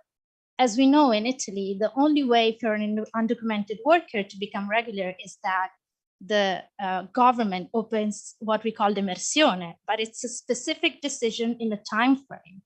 It's not systematically recognized by law.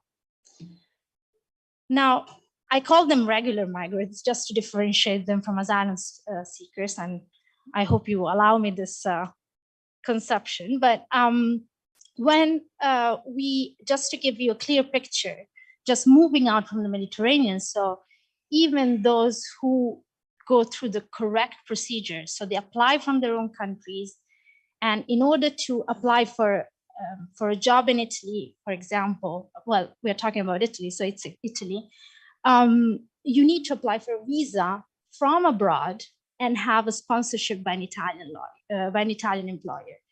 This means that in practice, we are putting most of these workers and migrants through complicated procedures, which are extremely bureaucratic, are linked to a knowledge of the language, which obviously they don't have. And for such reason, we expose them to the risk of trafficking and debt bondage. This happens usually from members of their own communities that probably have the same background of migration, probably just got to Europe before them. And they use the power status they've reached in order to help them bridge this geographical gap, but often it just becomes a form of coercion or of extortion or trafficking. So as we can see, regardless what is the migration route, regardless what is the legal framework migrants fall into, regardless what is the legal category they are part of, the fact that the whole system lacks of sufficient safeguard towards the downsides, the fact that we have extremely poor regulation that creates huge gray areas, and the fact that we have weak social security, especially for people who are temporary based, make migrants extremely weak in the job market. So the fact of needing an income makes them open to accept any labor condition. This is why we have seen that migrants tend to end up in what are called the triple D jobs, which are dirty, dangerous, and demeaning, which are jobs, for example, the farming, fishing, construction work. The most recent is food delivery, where you have unprofessional workers, no intention of training workers, and they're fundamentally replaceable. So in this situation, it's not only a barrier towards migrants, but it's a barrier also for employers who may be, even if they are open to actually follow illicit way of employment, they will still face the same barriers of having temporary workers and with the language barrier and all the limitations I recalled before. So the easiest way, unfortunately, is that employers rely on external recruiters. And again, we go back to the same phenomenon as trafficking. So we have people from the same community who bridge the gap between the employer and the worker. And they help the two parties to come upon a job deal, but keeping high percentages of daily work or creating other forms of extortion, which is what we call caporalato in Italy, and which has been a phenomenon that as Tempi Moderni we have been observing now for decades, especially in this region, but in many of the southern regions of Italy. So for example, in the farming sector, we have seen that 80% of the workers are migrants. 100,000 of them live in conditions of severe exploitation, and at least 80 districts that have farming as the main market sector are ruled by mafia-related illicit formal recruitment. So as you can see, these are sort of the same conclusions that we find in the report on modern slavery that has been recently published by the ILO. So what is said is that adult migrant workers are 3 times at risk of forced labor rather than adult workers who are non-migrants. And this happens specifically when they're either not protected by law, they're unable to exercise their rights, they are irregular migrants, or migration is poorly governed, which is what we have been seeing in Italy in the last decades. So just to show you how work, which it's paradoxical. I mean, our first article of the Constitution is based on work. Work is supposed to be a way of self-determination, a way of self-sufficiency, but for a very strange reason, in migration is not considered as a parameter to give alternatives. So in the moment you enter the country, you can request your residence permit on one ground. And if that is protection, work won't save you. And if you don't have papers, work won't save you either, which is very strange for me as a practitioner, because in residency permit trials, they always ask if the person is working, but then there is no system allowing the person to work in a specific condition that protects him or protects her from exploitation. So for example, for regular migrants, their residency permits depend on their employment status. If they have residency permits based on work, they need to keep the work because otherwise they're just kicked out of the country. So again, they have to be open to accept any condition. For asylum seekers, as I said, finding a work wouldn't give them an alternative. So if their asylum request is rejected, the fact of having found a work and a job in the meanwhile doesn't give them an alternative path. So just to give you some figures, in 2022, we had 30,000 rejections of asylum requests. All these people are bound to become undocumented workers because they're not going to leave the country and go back to their own countries. They're probably going to stay either in Italy or in Europe, working with the means that they have in the condition that they can afford and that it's given to them by the system. I've reached to the end of my presentation, and I'm open, obviously, to any questions if they come up, but I'm sure there are other speakers after me now, so I'll just leave the floor. Thank you.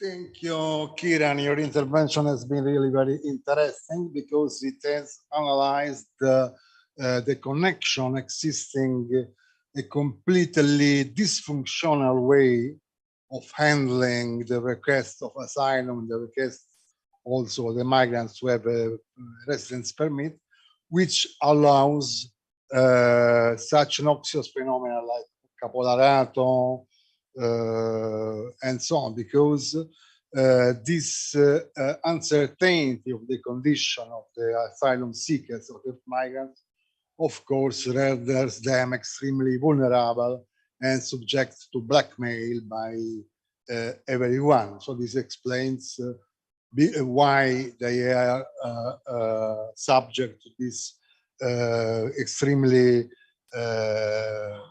extremely bad labor condition with the 3D you mentioned before. Now we should have Cesare Ottolini speaking about the right to housing, but I don't, because Cesare is connected from his home, which is in northeastern Italy, and I sent to him a message a short time ago, but didn't get any reply. I don't know if Roberto has news from. I'm here. Okay. Roberto? Ciao Cesare, hello. Ciao. Cesare. I'm ready. So the intervention of Cesare Ottolini has the following title. International is the secretary of International Alliance of Inhabitants, Unione Inquilini, which is a very important organization for the rights of housing, operating in Italy, but also in other countries on international level. Maybe will tell to us something about also his organization. And the title of his intervention is "The Right to Housing Disfigured and Violated by Real Estate Rent Extraction in Mediterranean Countries. Resistance and Tools of Possible Alternative Strategies and Policies." Please, Cesare. Thank you, Fabio. When you proposed to me present on this topic, I was very interested because this is an occasion for me to capitalize more than 26 years on activity on that level. Flashback. Habitat Second, Istanbul 96, the only one cities of the Mediterranean shore. They host the conference, the summit that every 20 years discusses housing and urban planning policies. On that occasion, I had the good fortune, the opportunity, being representative of the Habitat International Coalition at that occasion, to participate in negotiation, mobilization, etc. And on that occasion, we had the opportunity to apparently win when the Habitat Agenda was approved, included for the first time the Article 11 of the International Covenant on Economic, Social, and Cultural Rights. That means not only the recognition of the right to adequate housing, but also the commitment to implement policy for its respect. For example, no eviction without a provision of alternative housing that respect all human rights, and so on. But in reality, the Habitat Agenda included the devil, the demon, included an explicit push for public-private partnership, particularly with the financial sector, further reinforced by the new urban agenda adopted in Quito, Habitat 3 20 years later. The goal stated and pursued during 20 years is unlimited and irreversible urban development as the engine of everything, but at the expenses of right and the environmental. Market at that point, the breaking point with the social movement and the civil society.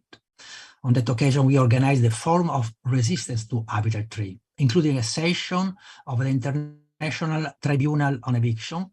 We gave birth to decided alternative in habitat agendas. So, what means for our region? What means about the failing development goal number 11? Why don't state remedy it? Since then, the housing crisis has definitely worsened around the world, particularly in the countries of the Mediterranean basin, as evidenced by the health and economic crisis unveiled by COVID-19, which have forced many countries to adopt eviction moratorium, called by International Inhabitant Organization and Network, and as established by the guideline issued by the UN Special Rapporteur on the right to housing. And the ongoing wars and the climatic crisis, in the absence of adequate public policies, are further exacerbating this violation. But how many people are we talking about? We wonder how many people, because there are no data. Why? Because despite the evolution of database and artificial intelligence, the quantification of the housing crisis is quite still inaccurate. We are talking about 150 million around the world and about 1.8 billion poorly housed globally. But that means an evolution from the 1 billion poorly housed estimated in 1996, but through below the true numbers. This is because the UN, especially even UN Habitat, the UN Agency on Human Settlements, are equipped itself in this regard with no indicators on eviction and homelessness from the global urban indicators. So without those indicators, it is not possible to measure the fulfillment of the Millennium Development Goal number 11.1. So lacking scientific data, we are needed to make another kind of survey, more empirical, and to avoid any anti-scientific method ideologically oriented toward the denial of reality. We try to have another kind of approach. So the first data is in the 24 countries of the Mediterranean Sea are at least 560 million people. That people doubled from the 60 with different from the different regions, and Do you think that $500 million seems small compared to the world population? I don't know, but in reality is a litmus test, a test that makes clear the conflicts between the enunciation, proclamation, and ratification of social rights and the reality of the facts, particularly with regard to the right to housing. If you want to make another backup, another flashback, you know that in the 19th, 20th century, the bloody wars unleashed by colonial powers shifted economic and social contradiction to non-European shores with massive settlers invasions, land grabbing, urbanization from the countryside, and urban restructuring in their own image or otherwise suited to profit extraction. Invasion anticipated also by not only by investors but also migration. For example, there are not too much people that know that in the past century, the people, the migrant, clandestinely crossing the sea were from Sicily to Tunisia, not from Tunisia to Sicily. But after that, the post-World War second reconstruction and liberation process from colonialism in North Africa marked a watershed with a fair amount of public intervention in housing reconstruction in several countries to make up for the inability of individuals to make their own homes. This is an aspiration and a common practice of most people in the Mediterranean region. The wars have continued. The climatic crisis are reversed the human roots, becoming the strongest impetus for hundreds of thousands of people migrating each year from the sub-Saharan region and the Middle East to North Africa and then to northwestern shore of the Mediterranean. But what means for the shore of the new countries of arrival? For example, Italy, Spain, Greece. On those countries due to the failure of neoliberal policies to address the health crisis from COVID-19 and the energy crisis from the war speculation, further highlight the lack of the absence of adequate housing policy to respond to the growing housing crisis of eviction, foreclosures, and auction. Slums are also being reborn in Europe. So, the severe housing crisis facing the regions impoverished in population should give pause for thought to the government of countries that, over the years, have received a lot of warnings and recommendations from the Human Rights Council and the UN Rapporteur on the right to housing to halt liberalization and the privatization of the sector, the main cause of housing rights violation. There are a lot of criticality, but there are all potential of the legal framework to protect the right to housing. Here we have the time only to sketch something.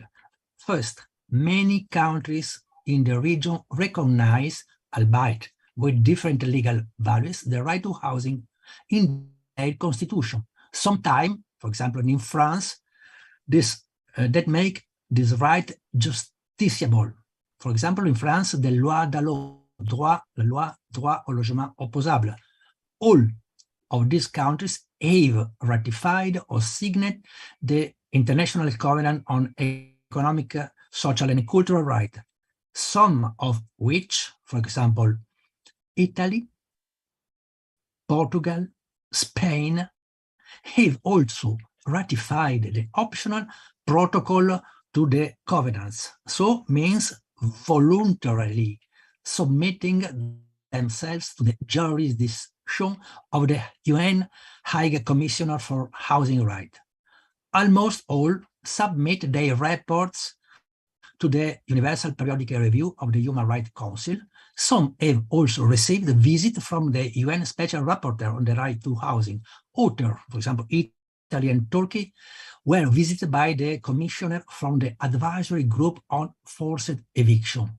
They all received specific, often repeated recommendations on the need for policy changes to comply with Article 11 of the Covenants, with a particular reference to the prohibition of eviction and demolition without adequate housing alternative, housing privatization, to counter racial, gender, and economic discrimination.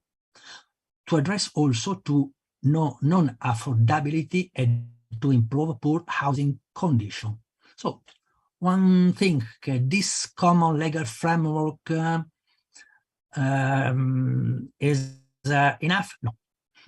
No, unfortunately, this common legal framework, as far as the supranational level is concerned, is not enough. Also, for countries on the European shore, where that they have the Article 31st of the European Social Charter to support, to defend the housing right. The jurisprudence of different countries should be the subject of research. However, at the empirical level, it can be said that this framework of legal protection, the right to housing, is often disregarded, downgraded in the jurisprudence of different countries to soft law, therefore not binding for the justiciability of concrete cases of violation and, more generally, for the removal of obstacles and implementation of policies.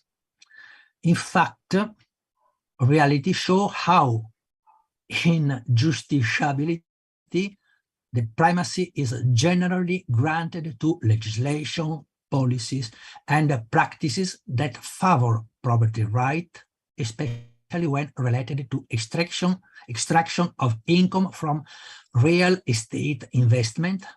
It matters little whether the construction of shopping mall, offices or luxury residences cause the violation of the right to housing of hundreds of thousands of people. The right to speculation on land and real estate by private or public investor, whether lawful or unlawful, prevail over the right to housing, despite the fact that this right to speculation is not established in any international treaty. So the reality has another head. Here we can make a short overview on of housing rights violation and resistance in the Mediterranean region are carried out. Italy. In Italy, the title is The Unlawfulness of Lawful Evictions. Why? The legislation allows eviction without a provision of adequate alternative housing to the more or less 150,000 families with pending eviction and more or less 18 families with their first home mortgaged, often due to innocent delinquency.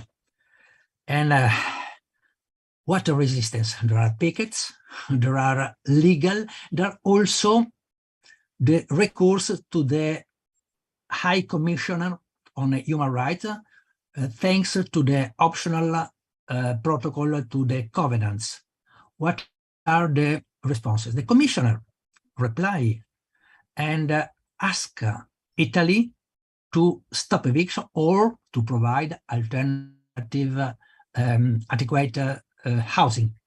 But Italy, instead to respect, refuse to recognize the obligation on compliance with international treaties.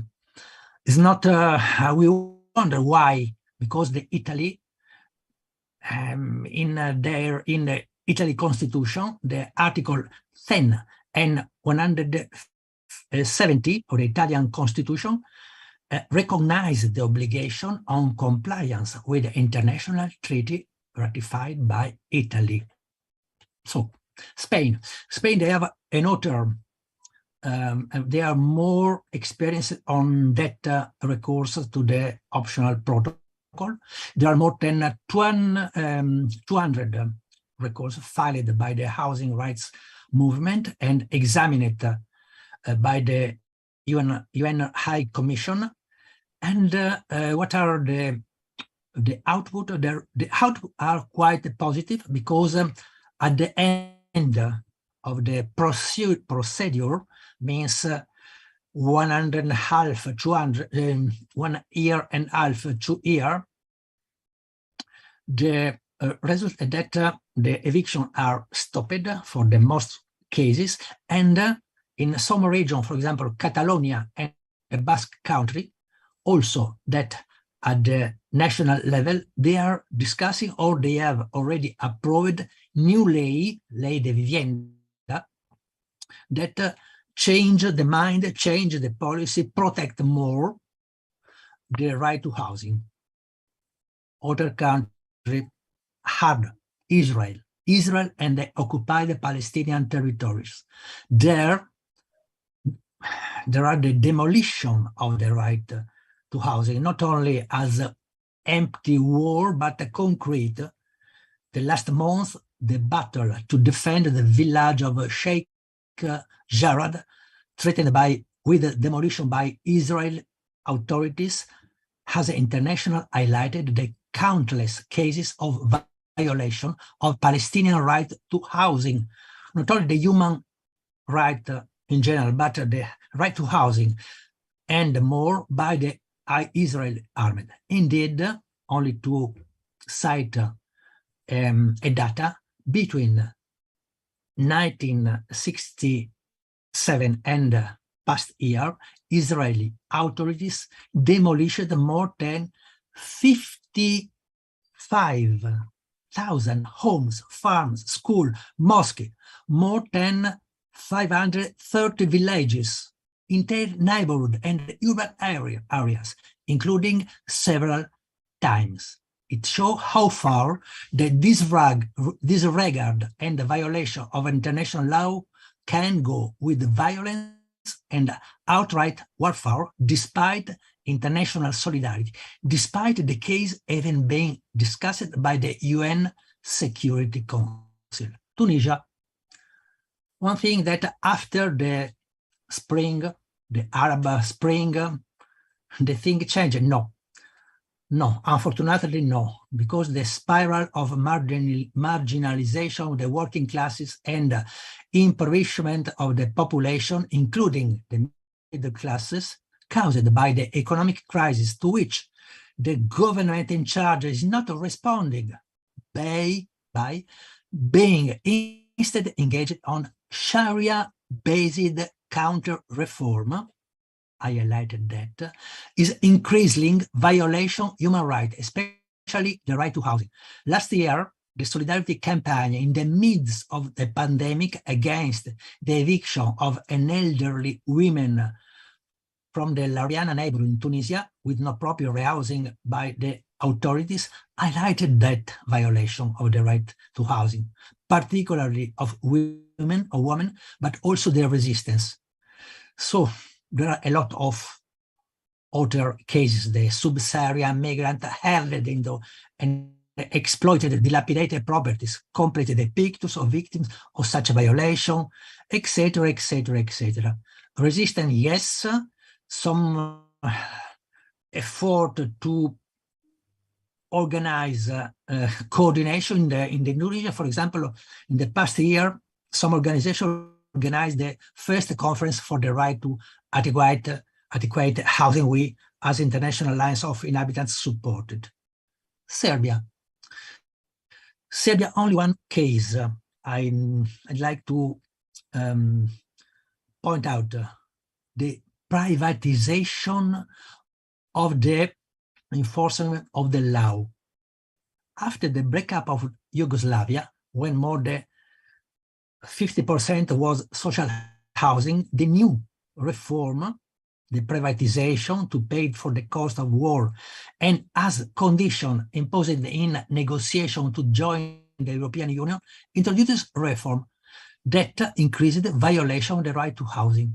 In particularly, please be attention, the privatization of eviction enforcement established in the figure of private bailiff, equivalent to public bailiff, giving them the power to decide how the debt should be paid, to value after the paltry price the property to be sold, and to have eviction carried out accompanied by private guards. No comments. No comments, only one comment. Recently, the most important organization of landlords here in Italy proposed the same.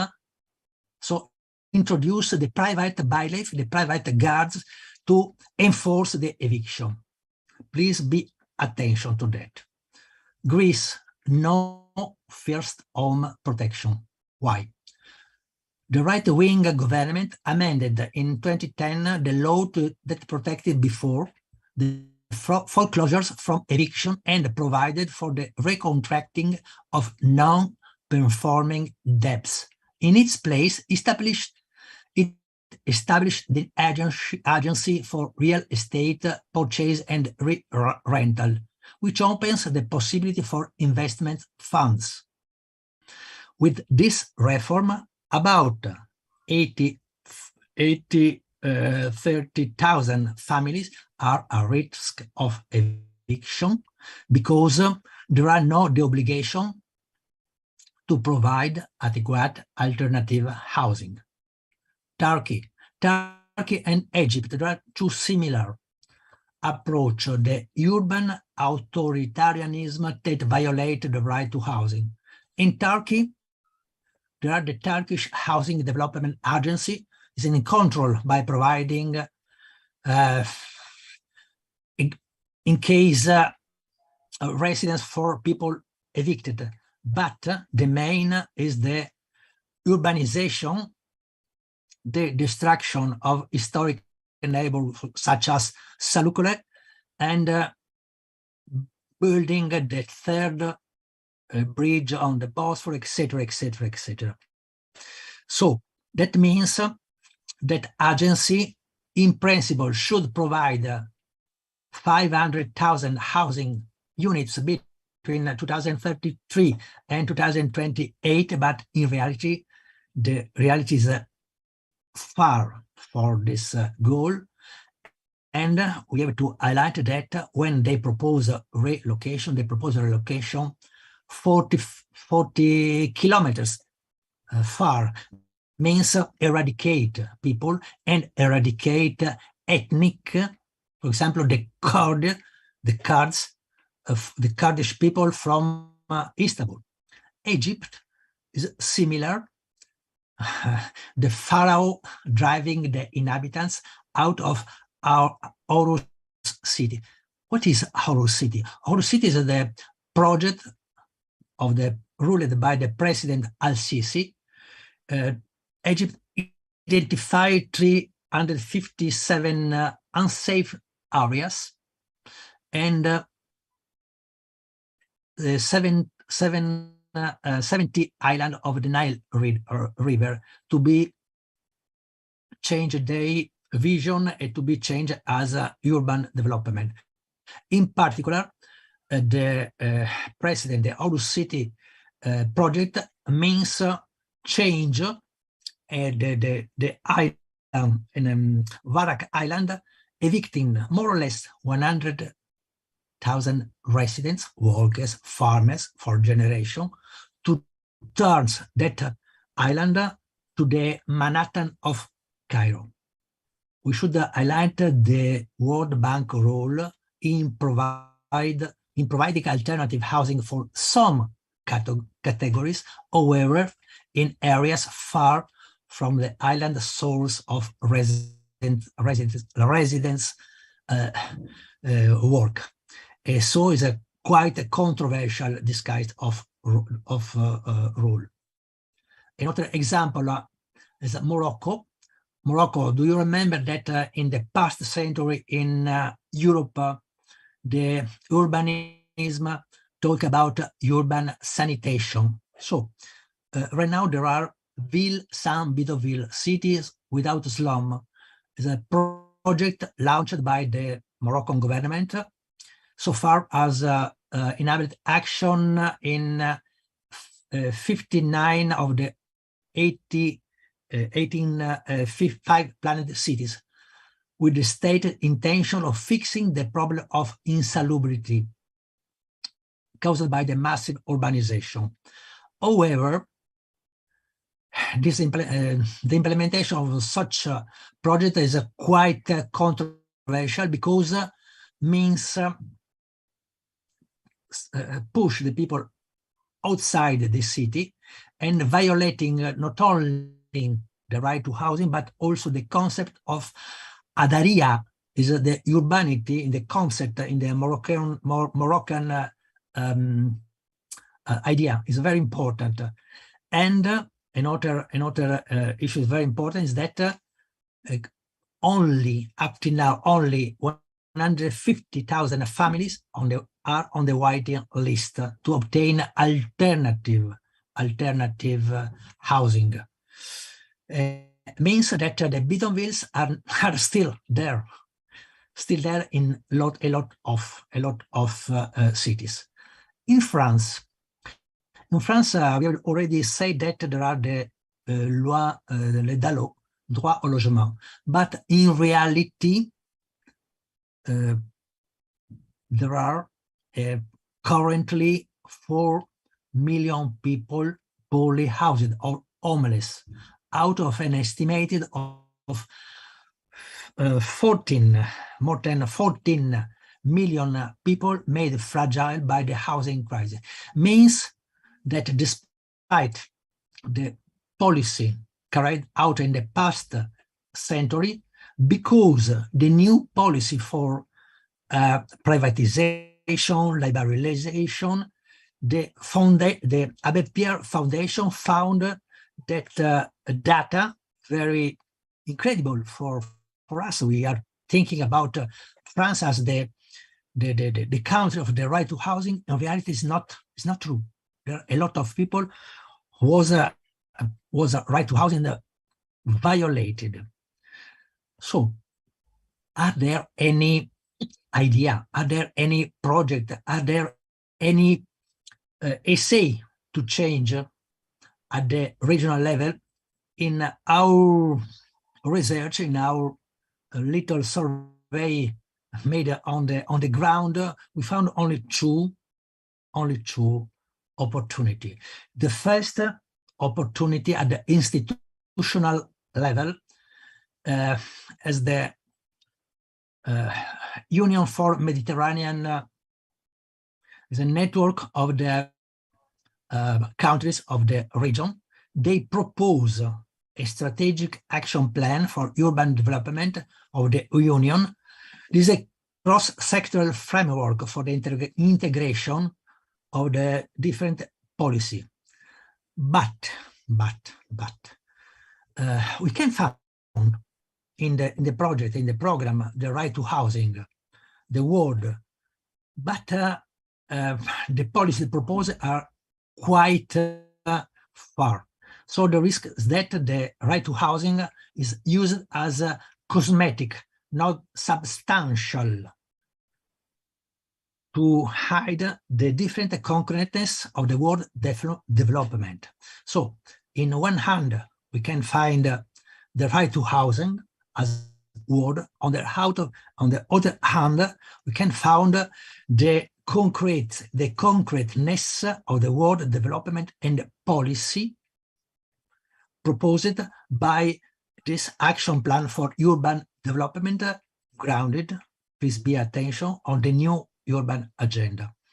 So The second, for me, more important opportunity is the effort carried out by our network, the International Alliance of Inhabitants and Other Organization. We met in Marseille on 19 3 years ago, in the framework of the meeting of the European Union, the institutional, and there we discuss another kind of strategies, another kind of resistance, grounding our action on the defense of the right to housing, coming from the defense against the eviction, and proposing policy alternative to the neoliberalism, means using resources, including that one of the recovery plan, including that of external debt, the cancellation of the external debt of the impoverished countries, to build policy for the right to housing. And the last, my intervention with the need to have a policy for the regulation of the real estate. We enough of liberalization, enough of privatization. We need policy grounded on the right to housing, as the people of the Mediterranean countries should request. Thanks for your patience and attention. In case I have the full paper for your reading. Thanks.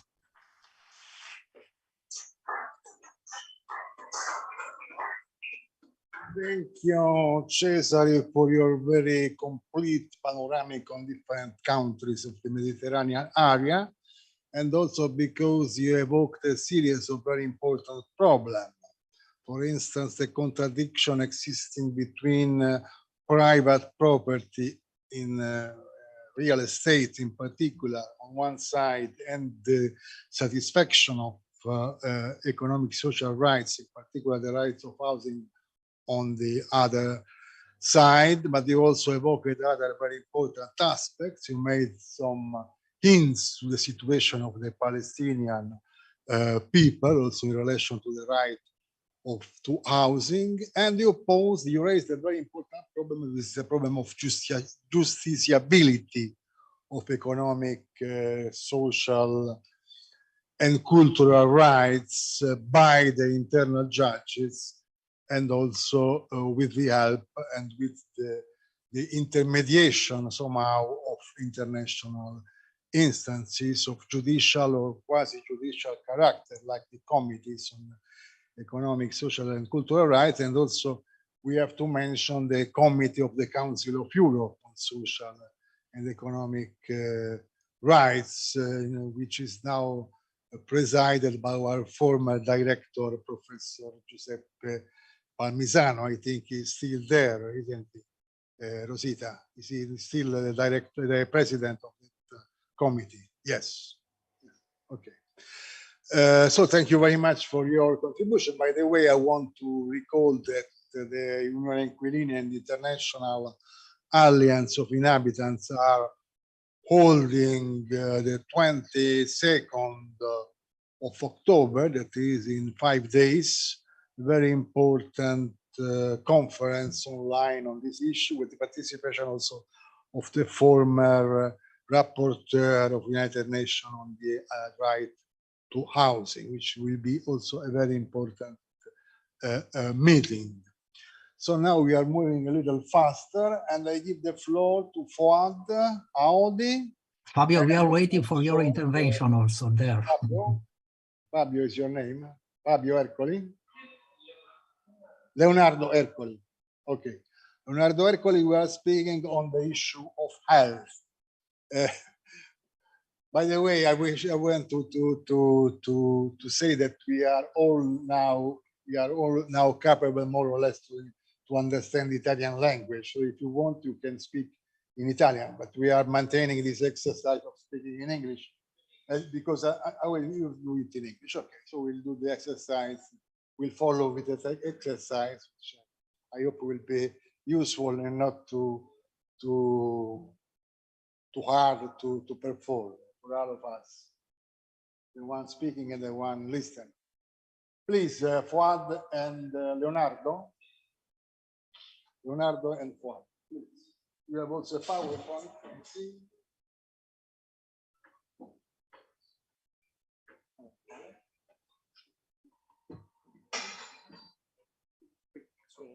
Se vedi qui.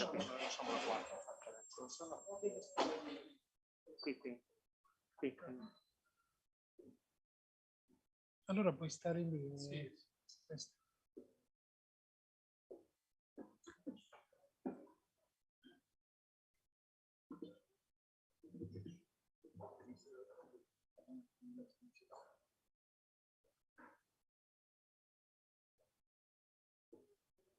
Ok.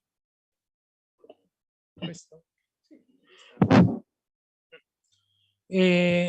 Buonasera a tutti e ringrazio Fabio di questo invito che ci fa molto piacere.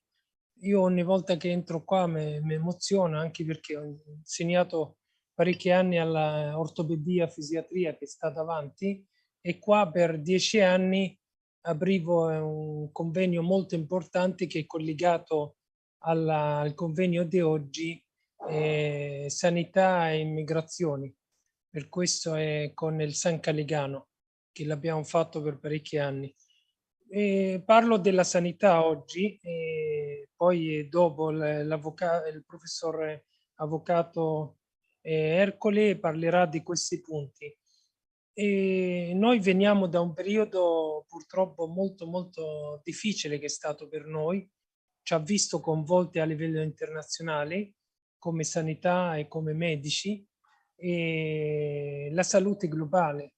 Per quello oggi 4 termini, le 4 parole importanti devono essere il diritto alla salute, la salute globale e poi la carenza professionisti della sanità e poi la cooperazione internazionale, che è una cooperazione tra popoli, cooperazioni tra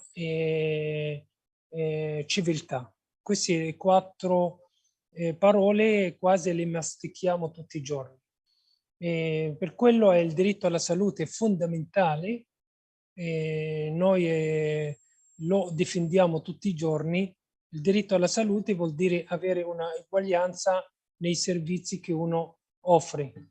Questi sono alcuni punti che noi abbiamo avanzato prima delle elezioni in Italia a tutte le forze politiche, in un manifesto che si chiama Unioni per l'Italia, che sono 20 proposte, di cui c'è la sanità.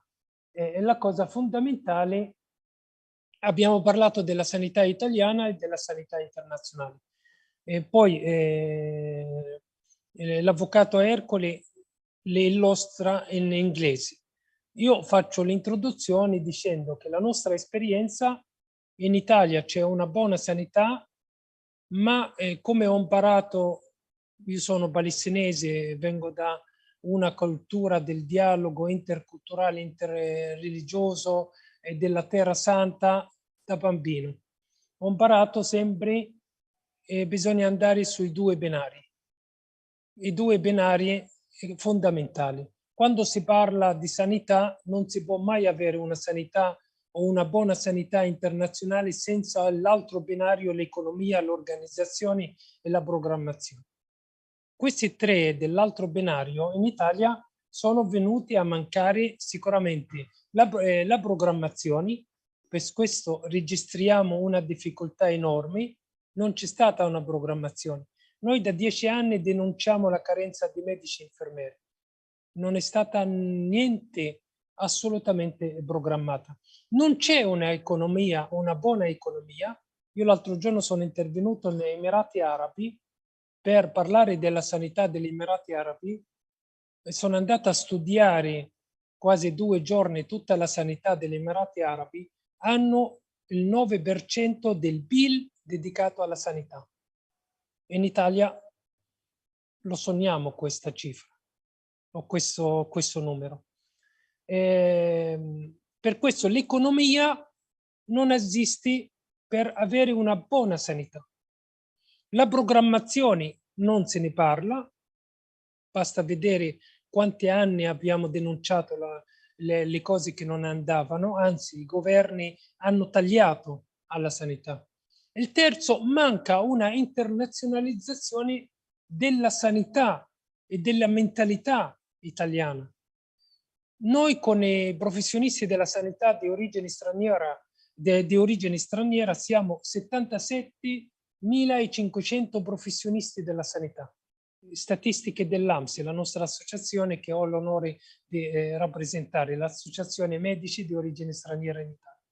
È un esercito non visibile, un esercito che lavora tutti i giorni ma non è valorizzato, un esercito che qui non c'entra a destra a sinistra, nessuno di loro ha risposto e non è valorizzato.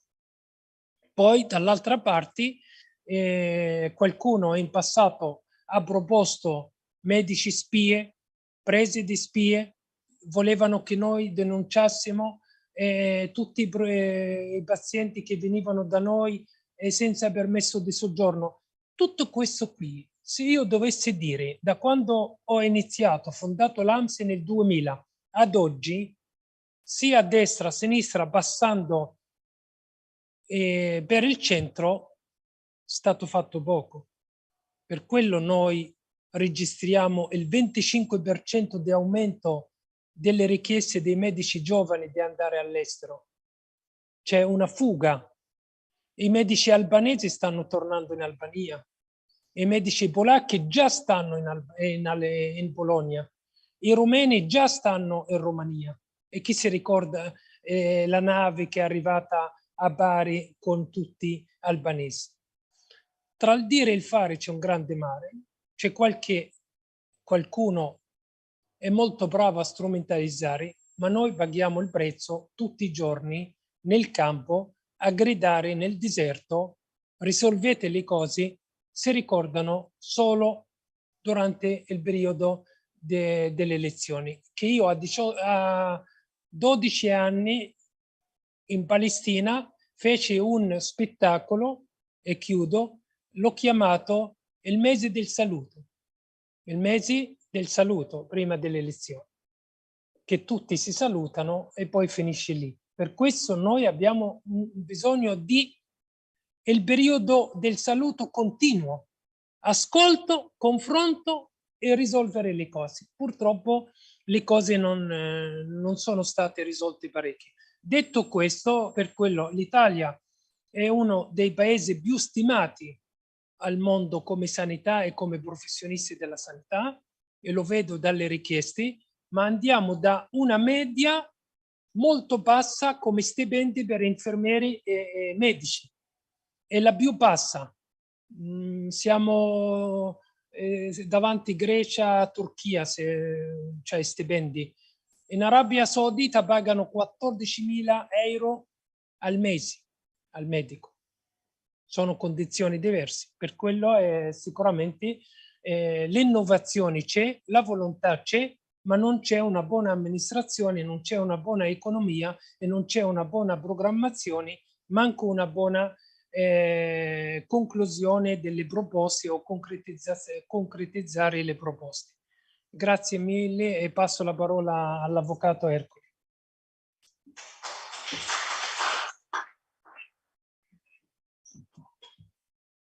Thanks, Professor Foad Daoudi, for inviting me, and thanks to all those who are present here at this important conference. My speech will focus on a very important issue, the right to health at the global and the Euro-Mediterranean level. The main thing we ask is if there really exists a right to health and what its true meaning is.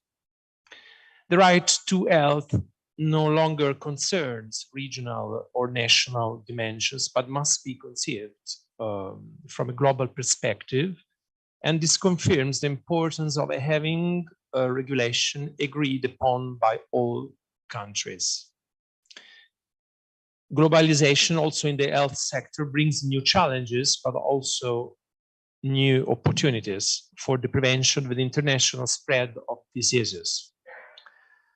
The Italian Constitution recognizes the right to health, defining it as a fundamental right of the individual. It affirms in the Article 32, the Republic protects health as a fundamental right of individual and guarantees cares for the poor. The right to health as a fundamental right, social right, is also protected by Article 2 of the Constitution. The Republic, it's okay, thanks. The Republic recognizes and guarantees the fundamental human rights, among which we find the right to health.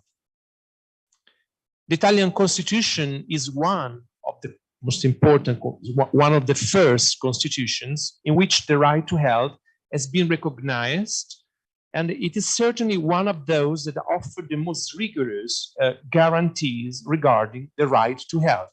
So in Italian Constitution, the right to health is very important. In fact, I think it's normal for a legal system, so whether civil law or a common law, to have an interest in the right to health and of the citizens and the conditions of the population. The right to health in Italy benefits also from a universal guarantee in the sense that all citizens, without any distinction, enjoy the protections ensured by the structures of the health national system. And this is very important of our system. But why should our attention be focused on the Mediterranean area? Why?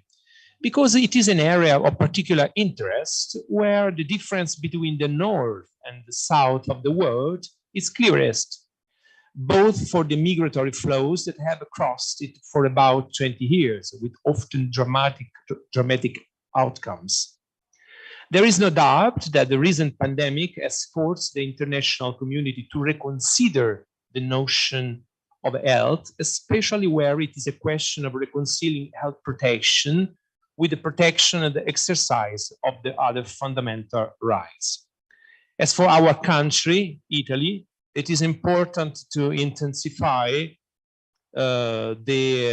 and protect the role of family doctors. This is very important. And the collaboration between the territory and the hospitals. Involve experienced doctors with more than 5 years of experience in the field of specialization with official certification signed by medical directors. Reduce, for example, the negative effects of defensive medicine and its economic cost and social cost. Promote training without borders and telemedicine and remote professional updating for professionals in their countries.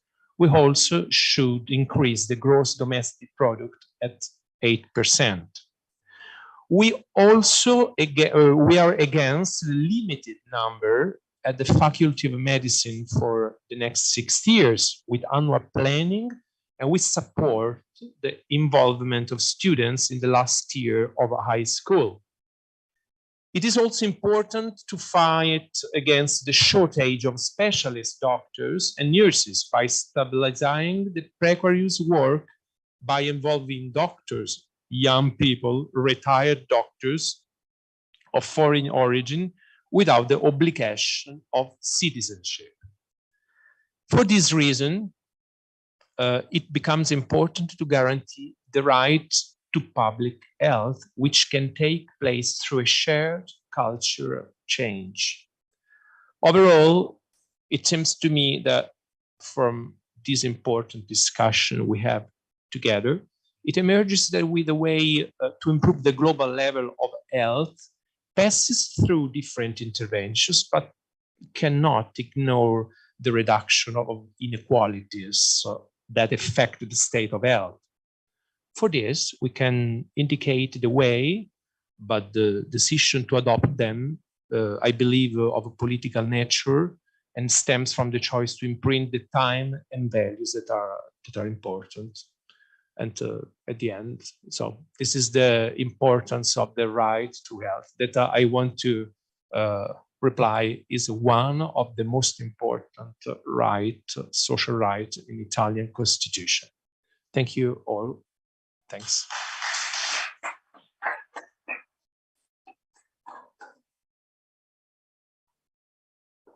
Thank you very much, Fuad and Leonardo. Indeed, you raised a very important issue, which is the issue of international cooperation in the field of health. We had a full and direct knowledge of the importance of this issue when we suffered the COVID pandemic, which, by the way, is still ravaging.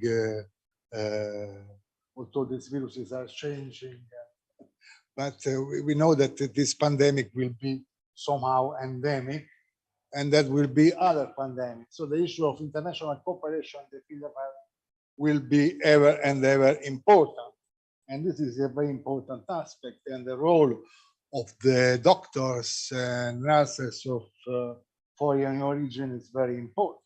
It's really absurd that they are still discriminated inside the Italian legal system because they don't have the citizenship of Italy, but in fact they promote the health of Italian citizens. So if other people habiting in Italy like the other doctors, and so this is a very inexplicable discrimination which goes against the right to health. There are many aspects of the right to health, of course, as a right of economic, social, and also cultural nature. We should elaborate and deepen now. So we have come to the last but not least intervention of today, which is the intervention of Laura Mazza of Mediterranean Parliament. She will explain us what is Mediterranean Parliament, which is an NGO. And the title of the intervention of Laura is very stimulating because it is restoring centrality to the Mediterranean: democracy, security, inclusion, and peace. We know that Mediterranean lost its centrality with the so-called discovery of America or conquest of America, 1492, and it will be the time to restore somehow the centrality of Mediterranean. We are listening to Laura how to do it. Please, Laura. Thank you.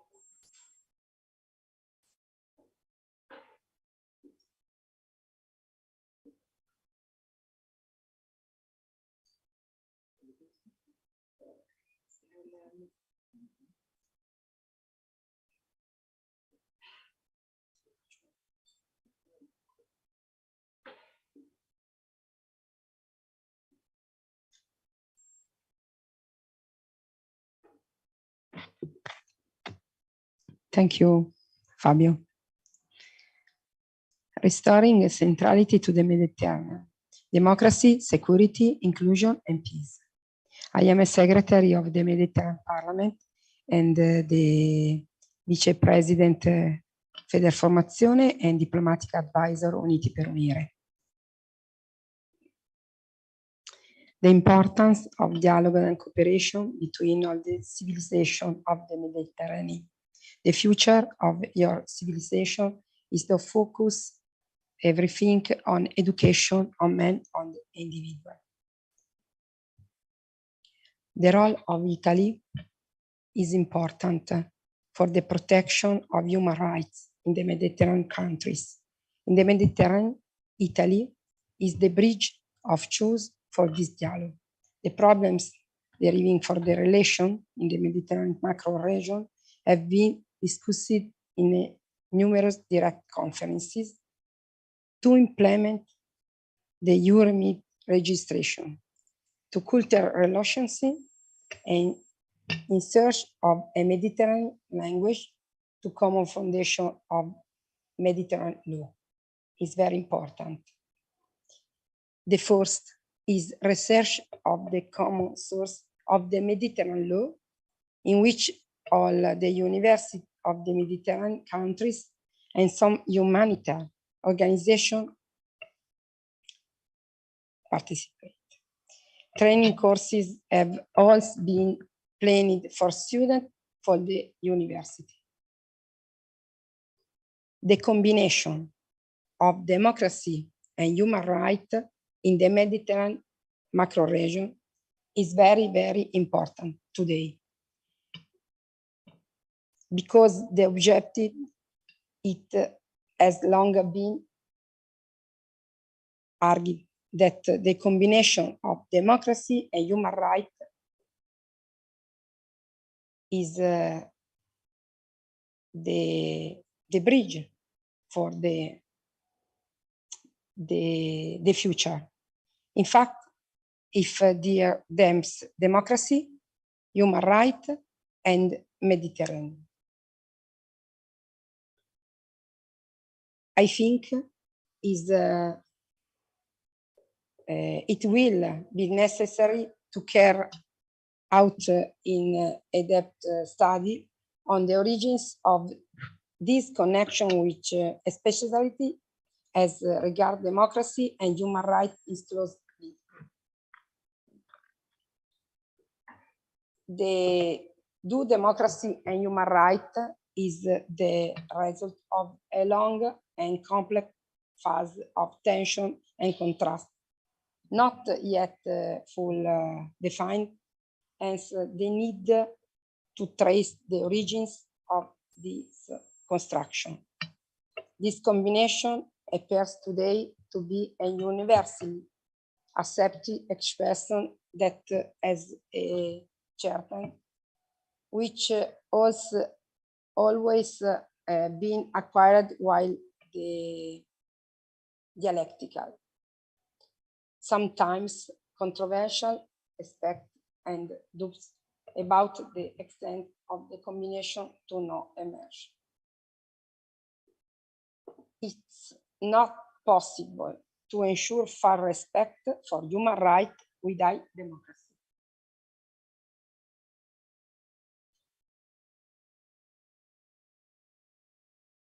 Only in this context does it take on the value of line and action to the world like to develop in the future.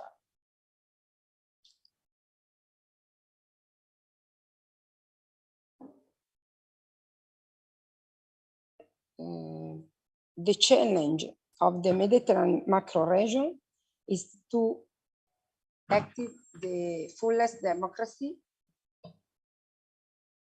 allowing everyone without having to go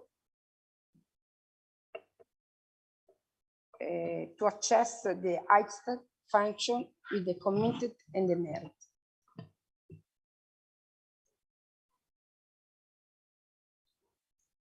I think the resolution for the most innovation part attempted to provide a descriptive framework for the concept of the democracy, even if it does not go so far as a definition.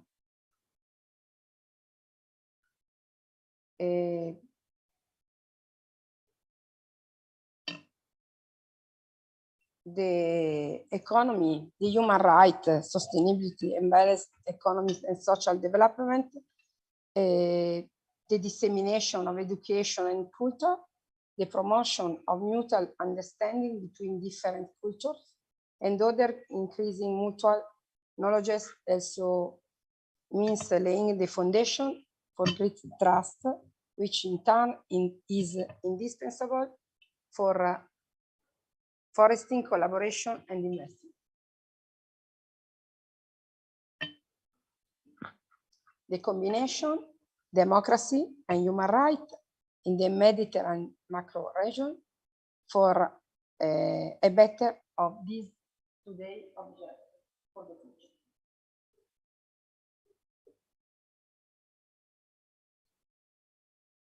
The aim is to create the new human right, the right to the. Thank you.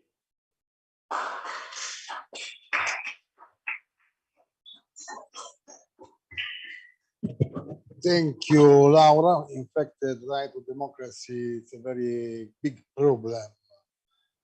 Also because there are different conceptions of democracy in the international community, but your idea of elaborating in this concept of democracy of human rights inside the Mediterranean area with specific Mediterranean features is very interesting, and I think it should be developed.